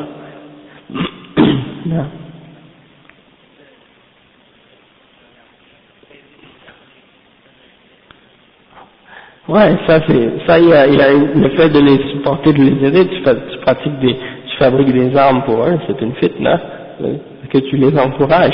C'est comme par exemple les ulama qui ont demandé, est-ce qu'on a le droit d'entrer dans la police, dans les pays de kufr, et dans l'armée, des choses de ce genre, et de devenir avocat ou juge, d'entrer dans leur système pour essayer de s'intégrer, puis après ça, d'aider les musulmans. Et le cheikh a dit non, c'est pas permis. Parce que tu rentres dans l'armée, s'il y a une guerre ou quelque chose comme ça, tu es obligé d'aller combattre, même si c'est contre les musulmans.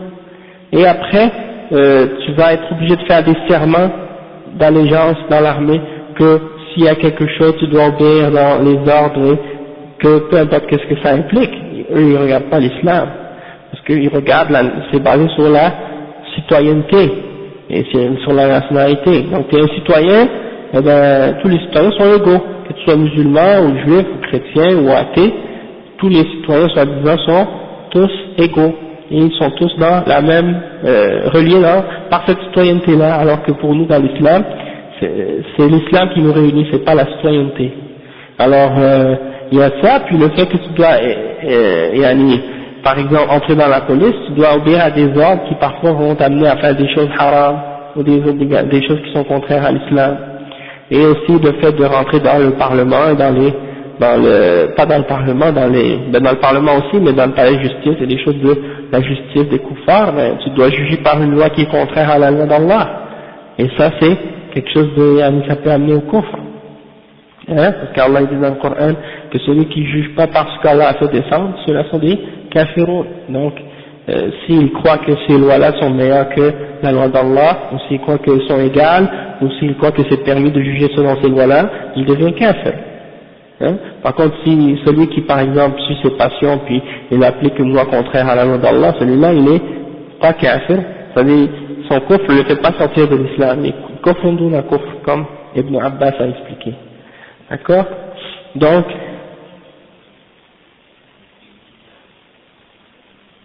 ancienne colonie, ouais c'est ça. Mais qui jugent les pays qui ont été colonisés, qui jugent selon les lois que les kuffars ont importées, Mais ces gens-là, par exemple, c'est des pays comme le Sénégal ou d'autres pays arabes et des autres pays musulmans non arabes également, eh ben, les koufars sont entrés, ils ont mis leur système de loi et tout ça, et ils sont partis.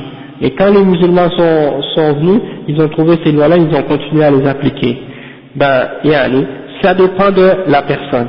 C'est-à-dire, si cette personne-là croit que de juger par autre que la loi d'Allah est permis, ou que c'est égal à la charia, ou que c'est supérieur à la charia, ou bien il y a des choses de ce genre, celui qui croit ça, que soit c'est égal, que c'est supérieur, que c'est meilleur, ou que c'est égal, ou que c'est permis, celui-là il est kafir, il n'est pas musulman, hein, s'il a la connaissance.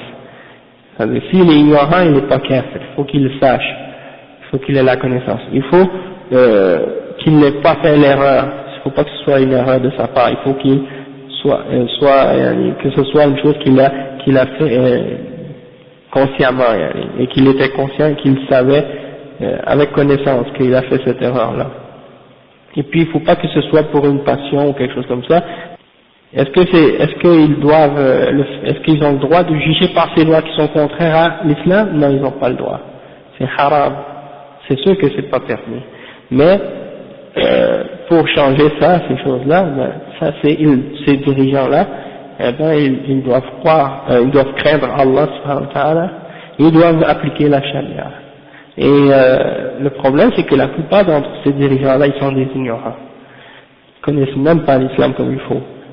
Parce qu'ils ont été éduqués, la plupart dans des universités occidentales, ils ont une mentalité occidentale, ils ont le mode de vie occidental en général, même s'ils sont musulmans, ils connaissent pas la réalité de l'islam, le Coran et la Sunna. Donc, c'est pour cette raison-là qu'ils croient parfois que ces choses-là sont permises, d'accord? Mais, bien entendu, il faut que parmi les ulama et parmi les du'at, ceux qui ont du ilm, qui sont capables d'aller rencontrer ces dirigeants pour leur parler, leur expliquer le jugement d'Allah et les choses de ce genre, leur expliquer que si tu es un musulman, tu dois appliquer la loi d'Allah.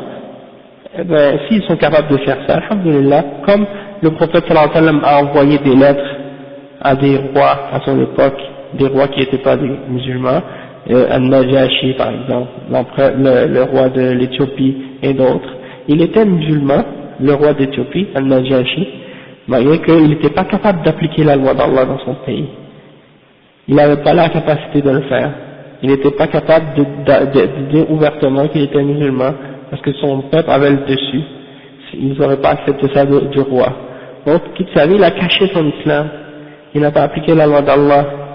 Mais, par la suite, quand il est mort, le prophèt sallallahu alayhi wa sallam a fait salatul ghaib pour lui. Il a prié la mort de janaza pour lui, parce que il était mort, même il n'avait jamais appliqué les règles de l'islam et tout ça, mais il était quand même mu'min, c'était quand même croyant. C'est comme celui parmi la famille de Pharaon qui avait cru, et il cachait sa foi, parce qu'il savait qu'il allait se faire tuer s'il disait ouvertement qu'il était mu'min. D'accord, donc c'est وقال رجل مؤمن من آل فرعون يكتم إيمانه أتقتلون رجلا أن يقول ربي الله. C'est l'exemple dans Surat Ghafir. C'était un parmi la famille de Pharaon qui avait cru, mais il cachait sa foi. D'accord? Donc c'est ça lui. Non, la femme aussi. Ouais, c'est sa femme qui avait cru également. Donc c'est ça. Donc ces pays-là, c'est des pays musulmans. Les dirigeants sont des musulmans. Sauf qu'il faut, ils ont pris le pouvoir. Ces lois-là, ces dirigeants-là, attends. C'est pas eux qui les ont implantés, ou implémentés, ou inventés. D'accord? Et si par la suite ils ont continué à ça, bon. Allahu A'lam, qu'est-ce qu'ils vont? Moi, ça c'est des questions. Les ulama, on leur a posé ces questions-là, et c'est ça qu'ils ont répondu, eux. D'accord? Mais pour dire qu'un dirigeant en particulier, il n'est pas musulman, il faut que ce soit les ulama qui décident, qui jugent là-dedans. On ne peut pas juger, comme moi, ou n'importe quel autre musulman, on ne peut pas juger dans ces choses-là. Par exemple, il y a certains dirigeants que les ulama ont dit clairement que ce sont des kuffars. Mais c'est pas parce qu'ils n'ont pas déclaré qu'ils sont kuffars parce qu'ils n'ont pas jugé par la charia. Ils ont déclaré kuffars pour d'autres raisons. Comme par exemple le fait qu'ils ont cru à des principes qui sont contraires à l'islam, comme par exemple le communisme ou des choses de ce genre. Hein. Si un musulman dit je crois au communisme, je crois à la laïcité, je crois par exemple au capitalisme ou à d'autres idéologies qui sont fondamentalement contraires à l'islam, ou à la démocratie par exemple, ça c'est des choses qui sont contre. Mais, en tout cas, on fait des questions plus détaillées. Ouais, mais si est ignorant, tu lui expliques. Mais si par la suite que la personne, malgré que tu lui as expliqué, que tu lui as donné des preuves, là elle persiste à vouloir continuer dans cette voie-là, là c'est autre chose, d'accord? Et après le cheikh il dit,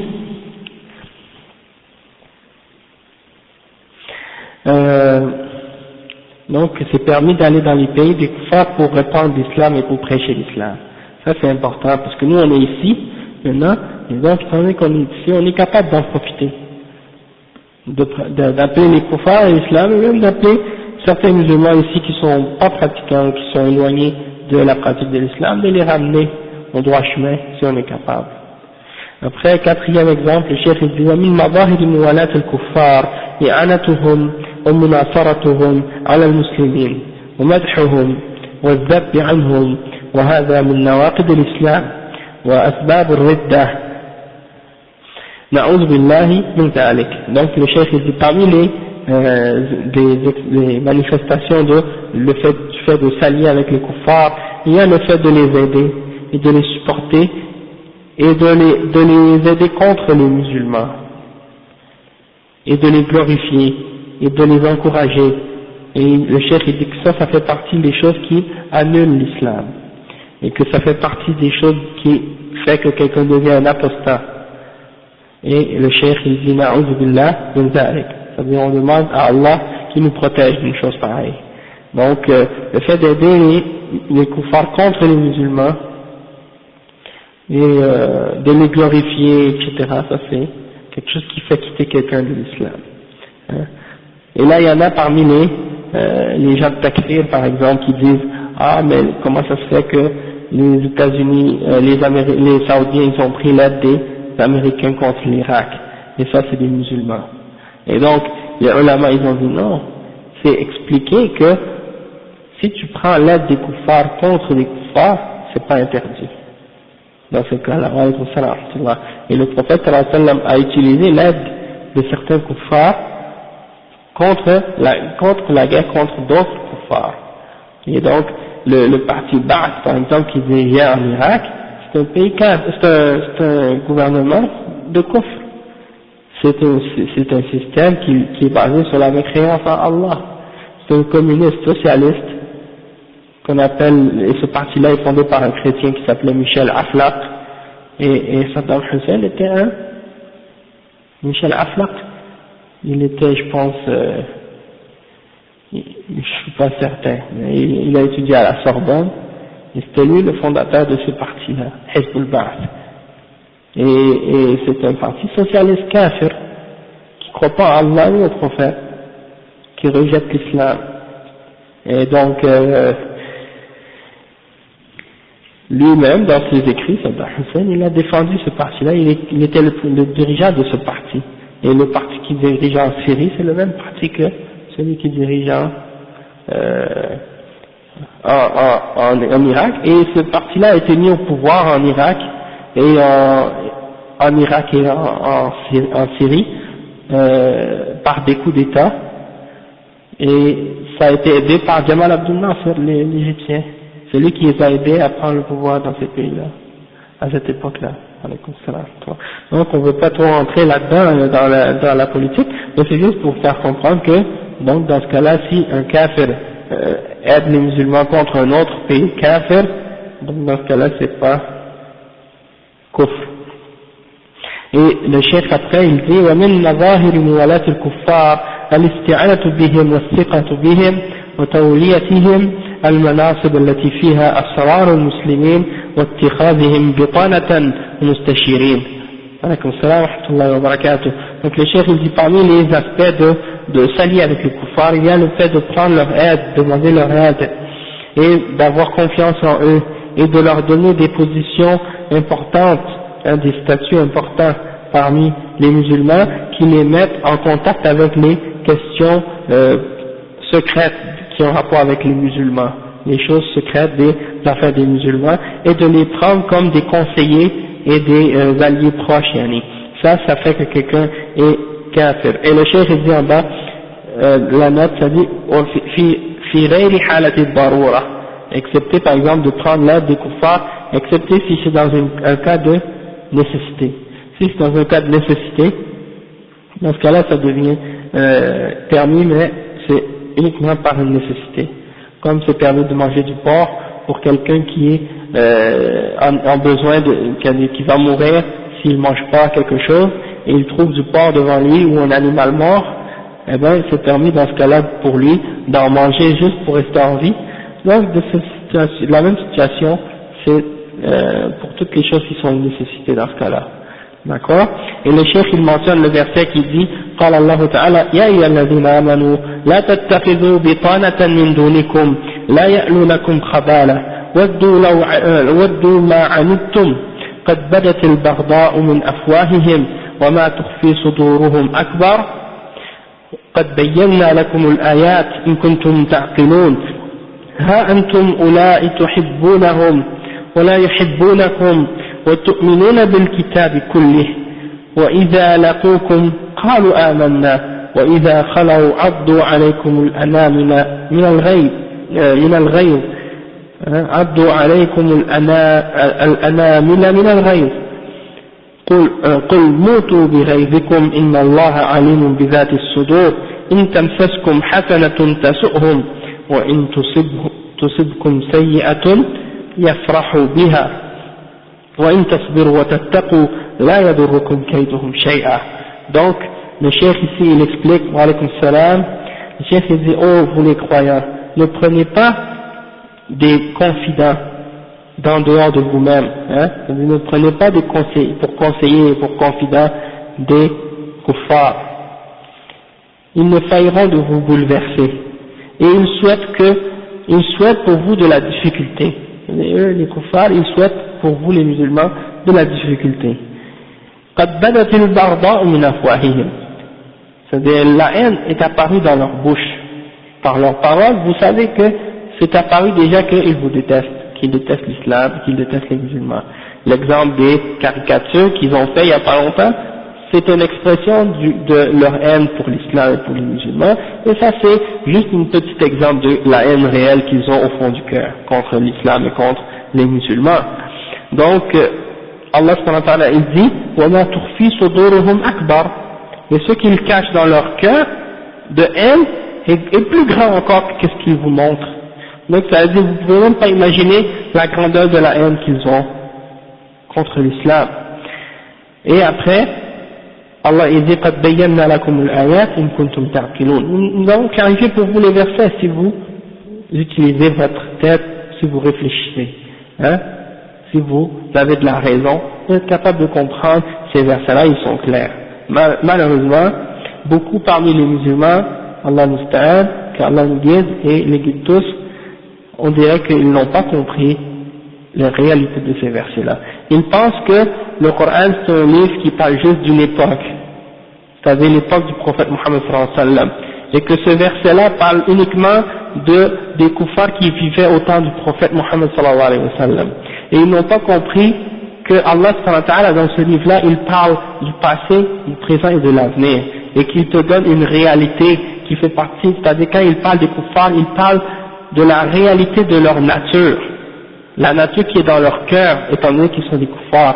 Donc les kuffars, peu importe qu'ils soient au temps du prophète sallallahu alayhi wa sallam, ou qu'ils sont au temps de Nuh, ou qu'ils sont au temps d'Ibrahim, ou au temps de Moussa, ou au temps de Isa, ou au temps de Muhammad sallallahu alayhi wa sallam, ou au temps aujourd'hui, tashabahat qulubuhum, leur cœur se ressemble, et ils sont tous sur la base du kufr, et leur nature est la même. Donc il y en a parmi les musulmans qui croient que ça, ces versets-là, c'était révélé juste pour le temps du prophète sallallahu alayhi wa sallam, pour les kuffars de l'époque, pas pour aujourd'hui. Et ça c'est faux, c'est complètement faux. Ça s'applique également aujourd'hui, et peut-être même encore plus parfois, parce que c'est des choses qu'on voit clairement aujourd'hui. la haine des kuffars pour l'islam et pour les musulmans. D'accord? Donc il y en a qui vont dire, ah mais non, j'ai un kafir dans mon travail, et lui il est gentil avec moi, il me parle bien, et tout, il est pas un ennemi de l'islam et des musulmans. Tu vois? Donc il se base sur un exemple d'un individu pour juger sur tous les kuffars en entier. Subhanallah, peut-être qu'il y en a parmi un ou deux ou quelques-uns qui sont comme ça, mais on parle de la règle générale, comment sont les kuffars. Hein? Et peut-être que au temps du prophète sallallahu alayhi wa sallam, il y en avait, comme par exemple Abu Talib, l'oncle du prophète sallallahu alayhi wa sallam, qui aidait l'islam et les musulmans, et qui supportait le prophète sallallahu alayhi wa sallam, et qui protégeait le prophète sallallahu alayhi wa sallam contre les mouchriquins. Mais il est quand même mort mouchrik, il a refusé l'islam, d'accord? Mais malgré tout, bon c'est sûr, aujourd'hui encore, il y en a parmi les kuffars qui n'ont pas qui n'ont pas manifesté une haine ou qui n'ont pas montré qu'ils détestaient ouvertement l'islam, d'accord? Mais ça c'est une minorité parmi eux, et ça ne veut pas dire qu'ils ne sont pas des kuffars, d'accord? Après, le chef il continue le verset qu'il a mentionné dans le Coran, il dit ha antum ula'i tuhibbunahum wa la yuhibbunakum. Ça c'est toujours quelque chose qui m'a étonné quand j'ai lu le Coran, j'ai lu ce verset-là, ça m'a toujours frappé. Parce qu'Allah subhanahu wa ta'ala il nous dit, qu'est-ce que vous avez vous les aimez, alors qu'eux ils ne vous aiment pas. Et c'est incroyable de voir des gens qui aiment, des gens qui ne nous aiment même pas. On essaie de les aimer, puis de leur montrer qu'on a de l'amour pour eux, alors qu'ils nous détestent. Hein? Donc ça c'est quelque chose d'étonnant, il y a de la part de certains. Alors que vous croyez en le livre en entier, ou vous croyez au livre, au Coran en entier. Alaykoum salam wa rahmatullah. C'est pas vous croyez en une partie puis vous rejetez l'autre partie comme certains. Hein? Est-ce que vous croyez en une partie du livre et vous rejetez l'autre partie? فما جزاء من يفعل ذلك منكم إلا خزي في الحياة الدنيا. La récompense de ceux qui font ça ne sera que l'humiliation dans cette dunya. ويوم القيامة يردون إلى أشد العذاب. Et au jour de la résurrection, ils seront ramenés au plus dur châtiment. D'accord? Donc ça c'est pas ça votre cas, vous croyez au livre en entier, donc pourquoi vous agissez comme ça? Pourquoi vous les aimez alors qu'eux vous détestent? Et après Allah dit وَإِذَا لَقُوكُمْ قَالُوا آمَنَّا. Ça c'est les hypocrites. Et lorsqu'ils vous rencontrent, ils disent nous croyons. وَإِذَا خَلَوْا عَضُّوا عَلَيْكُمُ الْأَنَامِلَ مِنَ الْغَيْظِ. Et quand ils vous voient, ils disent nous croyons, mais quand ils s'en vont, ils se mordent les bouts des doigts de haine et de colère contre vous. Hein? Et Allah subhanahu wa ta'ala, il dit au prophète sallallahu alayhi wa sallam, قُلْ مُوتُوا بِغَيْظِكُمْ. Dis, mourrez de votre rage. Inna Allah alimun bizati sudur. Allah il sait ce qu'il y a dans les cœurs. In tamsaskum hasanatun tasu'hum. Si quelque chose de bien vous touche, ça leur fait de la peine, ça les afflige. Ils sont tristes quand quelque chose de bien arrive aux musulmans. Ça c'est la caractéristique des kuffars et des munafiqin. Quand quelque chose de mal arrive aux musulmans, ils sont heureux. Wa in tusibhum sayyi'atun yafrahu biha. Hein? Non, wa in tusibkum sayyi'atun yafrahu biha. Si quelque chose de mal vous atteint, ils sont heureux, ils sont contents. Ça c'est pas normal. Quand on entend quelque chose dans les nouvelles, qu'un malheur a atteint des musulmans, on a de la peine. Parce qu'on est des mu'minins, on est des croyants, Inch'Allah. Mais si tu dis que tu vois que quelque chose de bien arrive aux musulmans, puis là tu sens, tu as de la colère, ou tu es fâché, ou tu es triste parce qu'il y a du bien qui arrive aux musulmans, là il y a un problème dans ta foi. Hein? Donc, Allah subhanahu wa ta'ala dit par la suite, وَإِن تَصْبِرُوا وَتَتَّقُوا لَا يَضُرُّكُمْ كَيْدُهُمْ شَيْئًا. Mais si vous êtes endurant et que vous craignez Allah, aucun de leurs plans, aucun de leurs ruses, aucun de leurs complots ne pourront vous nuire en quoi que ce soit. D'accord? Si vous êtes patient et que vous êtes craintif, vous avez la crainte d'Allah, vous craignez Allah, vous vous éloignez de ce qu'il vous a interdit et que vous faites ce qu'il vous a ordonné. Alors rien de ce qu'ils vous ont comploté contre vous, ça va vous nuire en rien. Après, il dit فهذه الآيات الكريمة تشرح دخائل الكفار وما يكنونه نحو المسلمين من بغض وما يدبرونه ضدهم من مكر وخيانة وما يحبونه من مضرة المسلمين وإيصال الأذى إليهم بكل وسيلة وأنهم يستغلون ثقة المسلمين بهم فيخططون للأضرار بهم والنيل منهم. Donc le cheikh il résume qu'est-ce que le verset signifie, c'est-à-dire que ces versets-là il explique l'intérieur des kuffars, qu'est-ce qu'ils ont dans leur cœur et qu'est-ce qu'ils cachent de haine contre les musulmans et qu'est-ce qu'ils planifient contre eux de complot et de traîtrise, de trahison, et du fait qu'ils aiment que du mal arrive aux musulmans par tous les moyens, et qu'ils essaient d'utiliser la confiance que les musulmans ont envers eux pour planifier toutes sortes de mauvaises choses pour les musulmans. Après le cheikh dit روى الإمام أحمد عن أبي موسى الأشعري رضي الله عنه قال قلت لعمر رضي الله عنه لي كاتب نصراني قال ما لك قاتلك الله أما سمعت قول الله أو أما سمعت الله يقول يا أيها الذين آمنوا لا تتخذوا اليهود والنصارى أولياء بعضهم أولياء بعض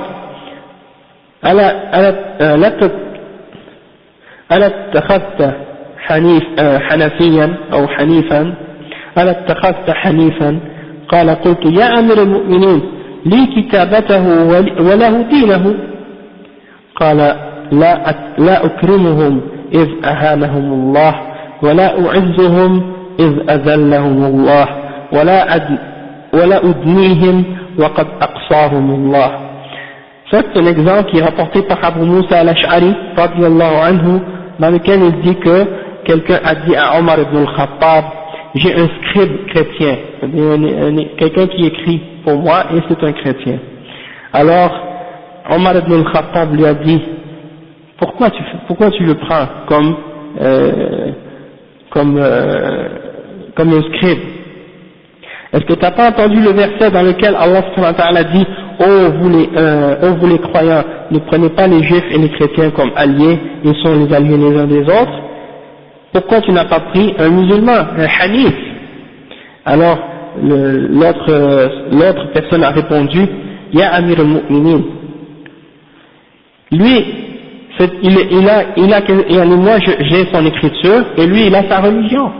C'est-à-dire il a sa religion, il écrit pour moi, donc il a sa religion et moi j'ai son écriture, mais ça ne veut pas dire que je suis d'accord avec sa religion, etc.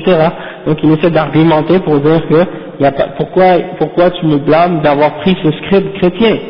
Alors Omar il dit, je ne vais pas les honorer alors que Allah subhanahu wa ta'ala les a humiliés, et je ne vais pas les élever alors que Allah subhanahu wa ta'ala les a humiliés, et je ne vais pas les rapprocher alors qu'Allah subhanahu wa ta'ala les a éloignés.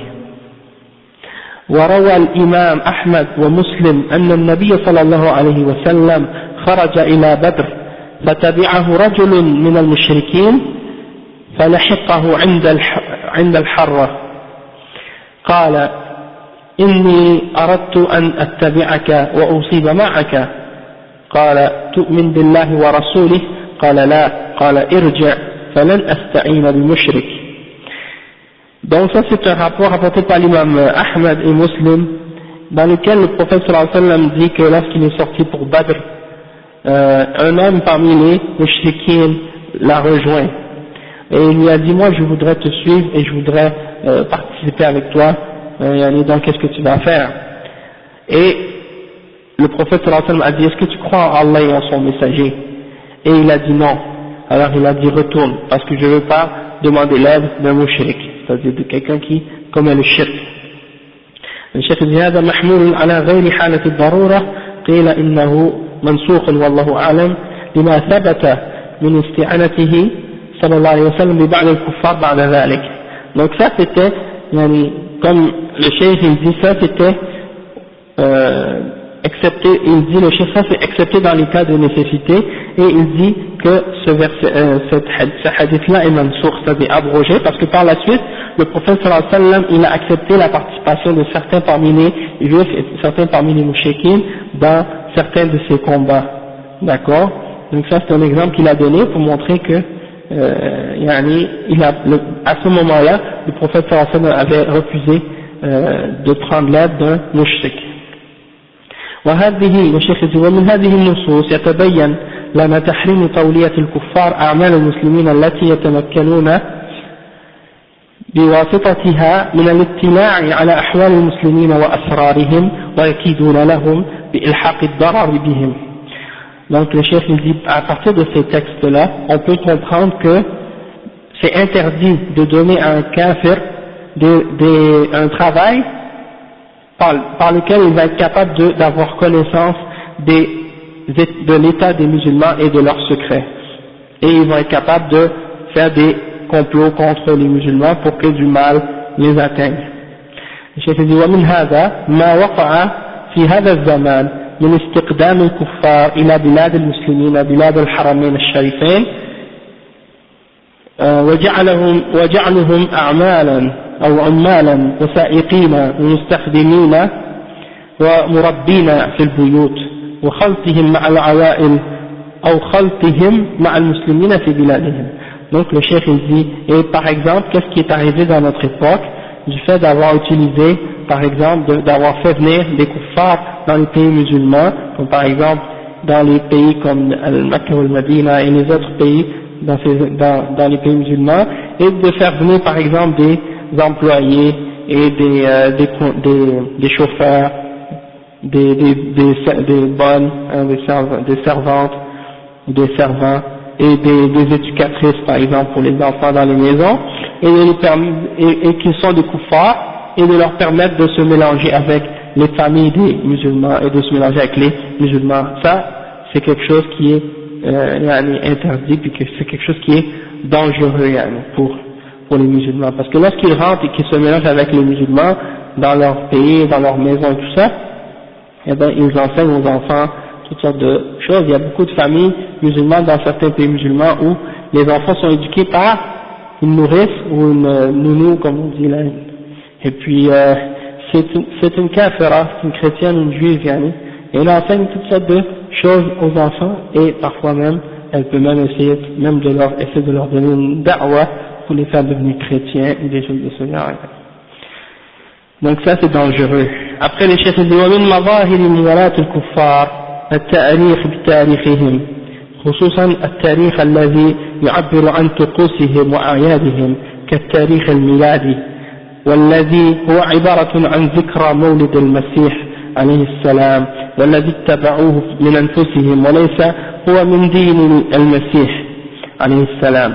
فاستعمال هذا التاريخ فيه مشاركة في إحياء شعارهم وعيدهم. ولتجنب هذا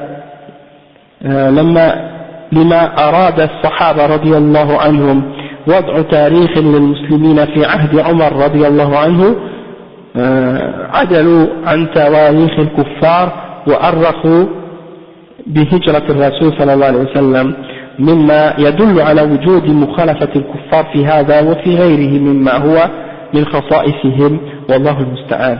Donc le cheikh il dit par exemple, une des aspects qui fait partie de montrer qu'on s'allie avec le kuffar, c'est le fait de prendre pour calendrier leur calendrier et leur système de date hein.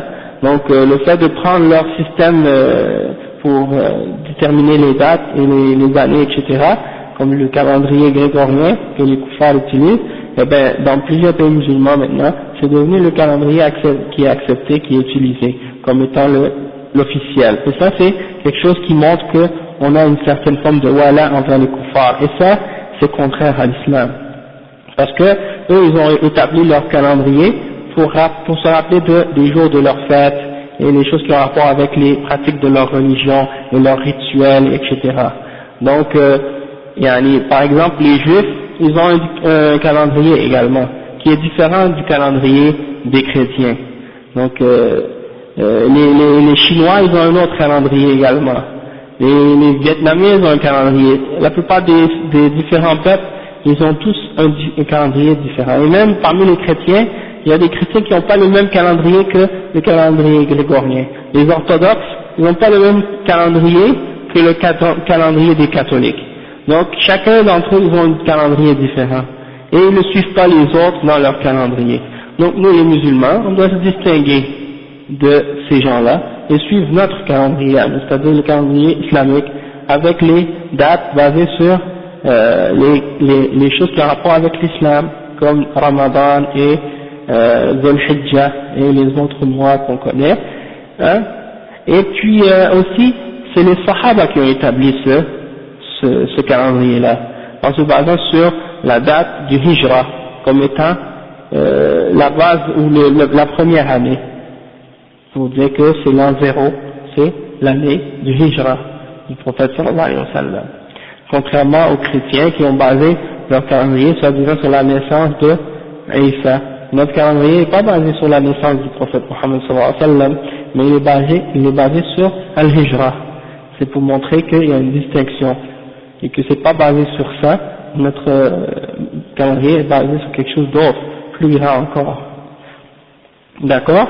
Et donc Omar ibn Khattab qui a établi ce calendrier-là, et tous les Sahaba ont été avec lui là-dedans, et ils ont été d'accord là-dessus, et ça fait partie de quelque chose qui fait partie de l'ijma' des musulmans.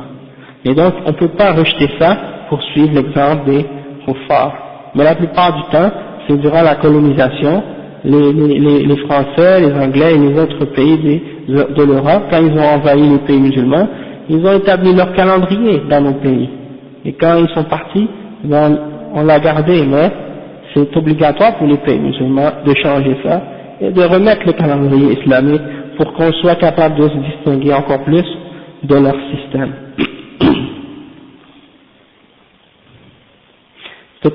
Peut-être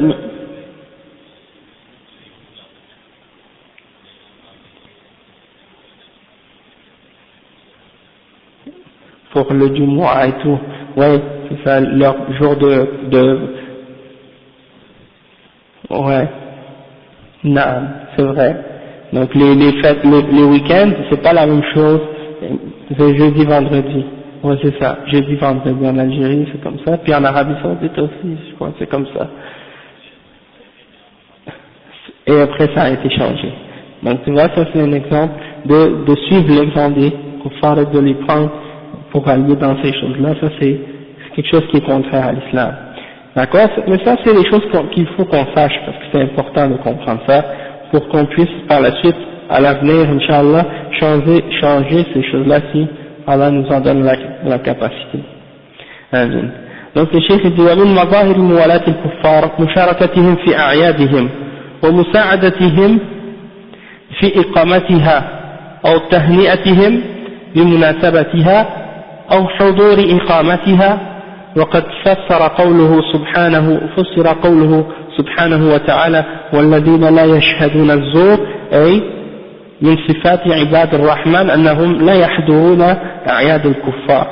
Donc le cheikh dit parmi les signes qu'on prend pour les kuffars pour allier, c'est que on participe à leurs fêtes, hein, et à leurs célébrations,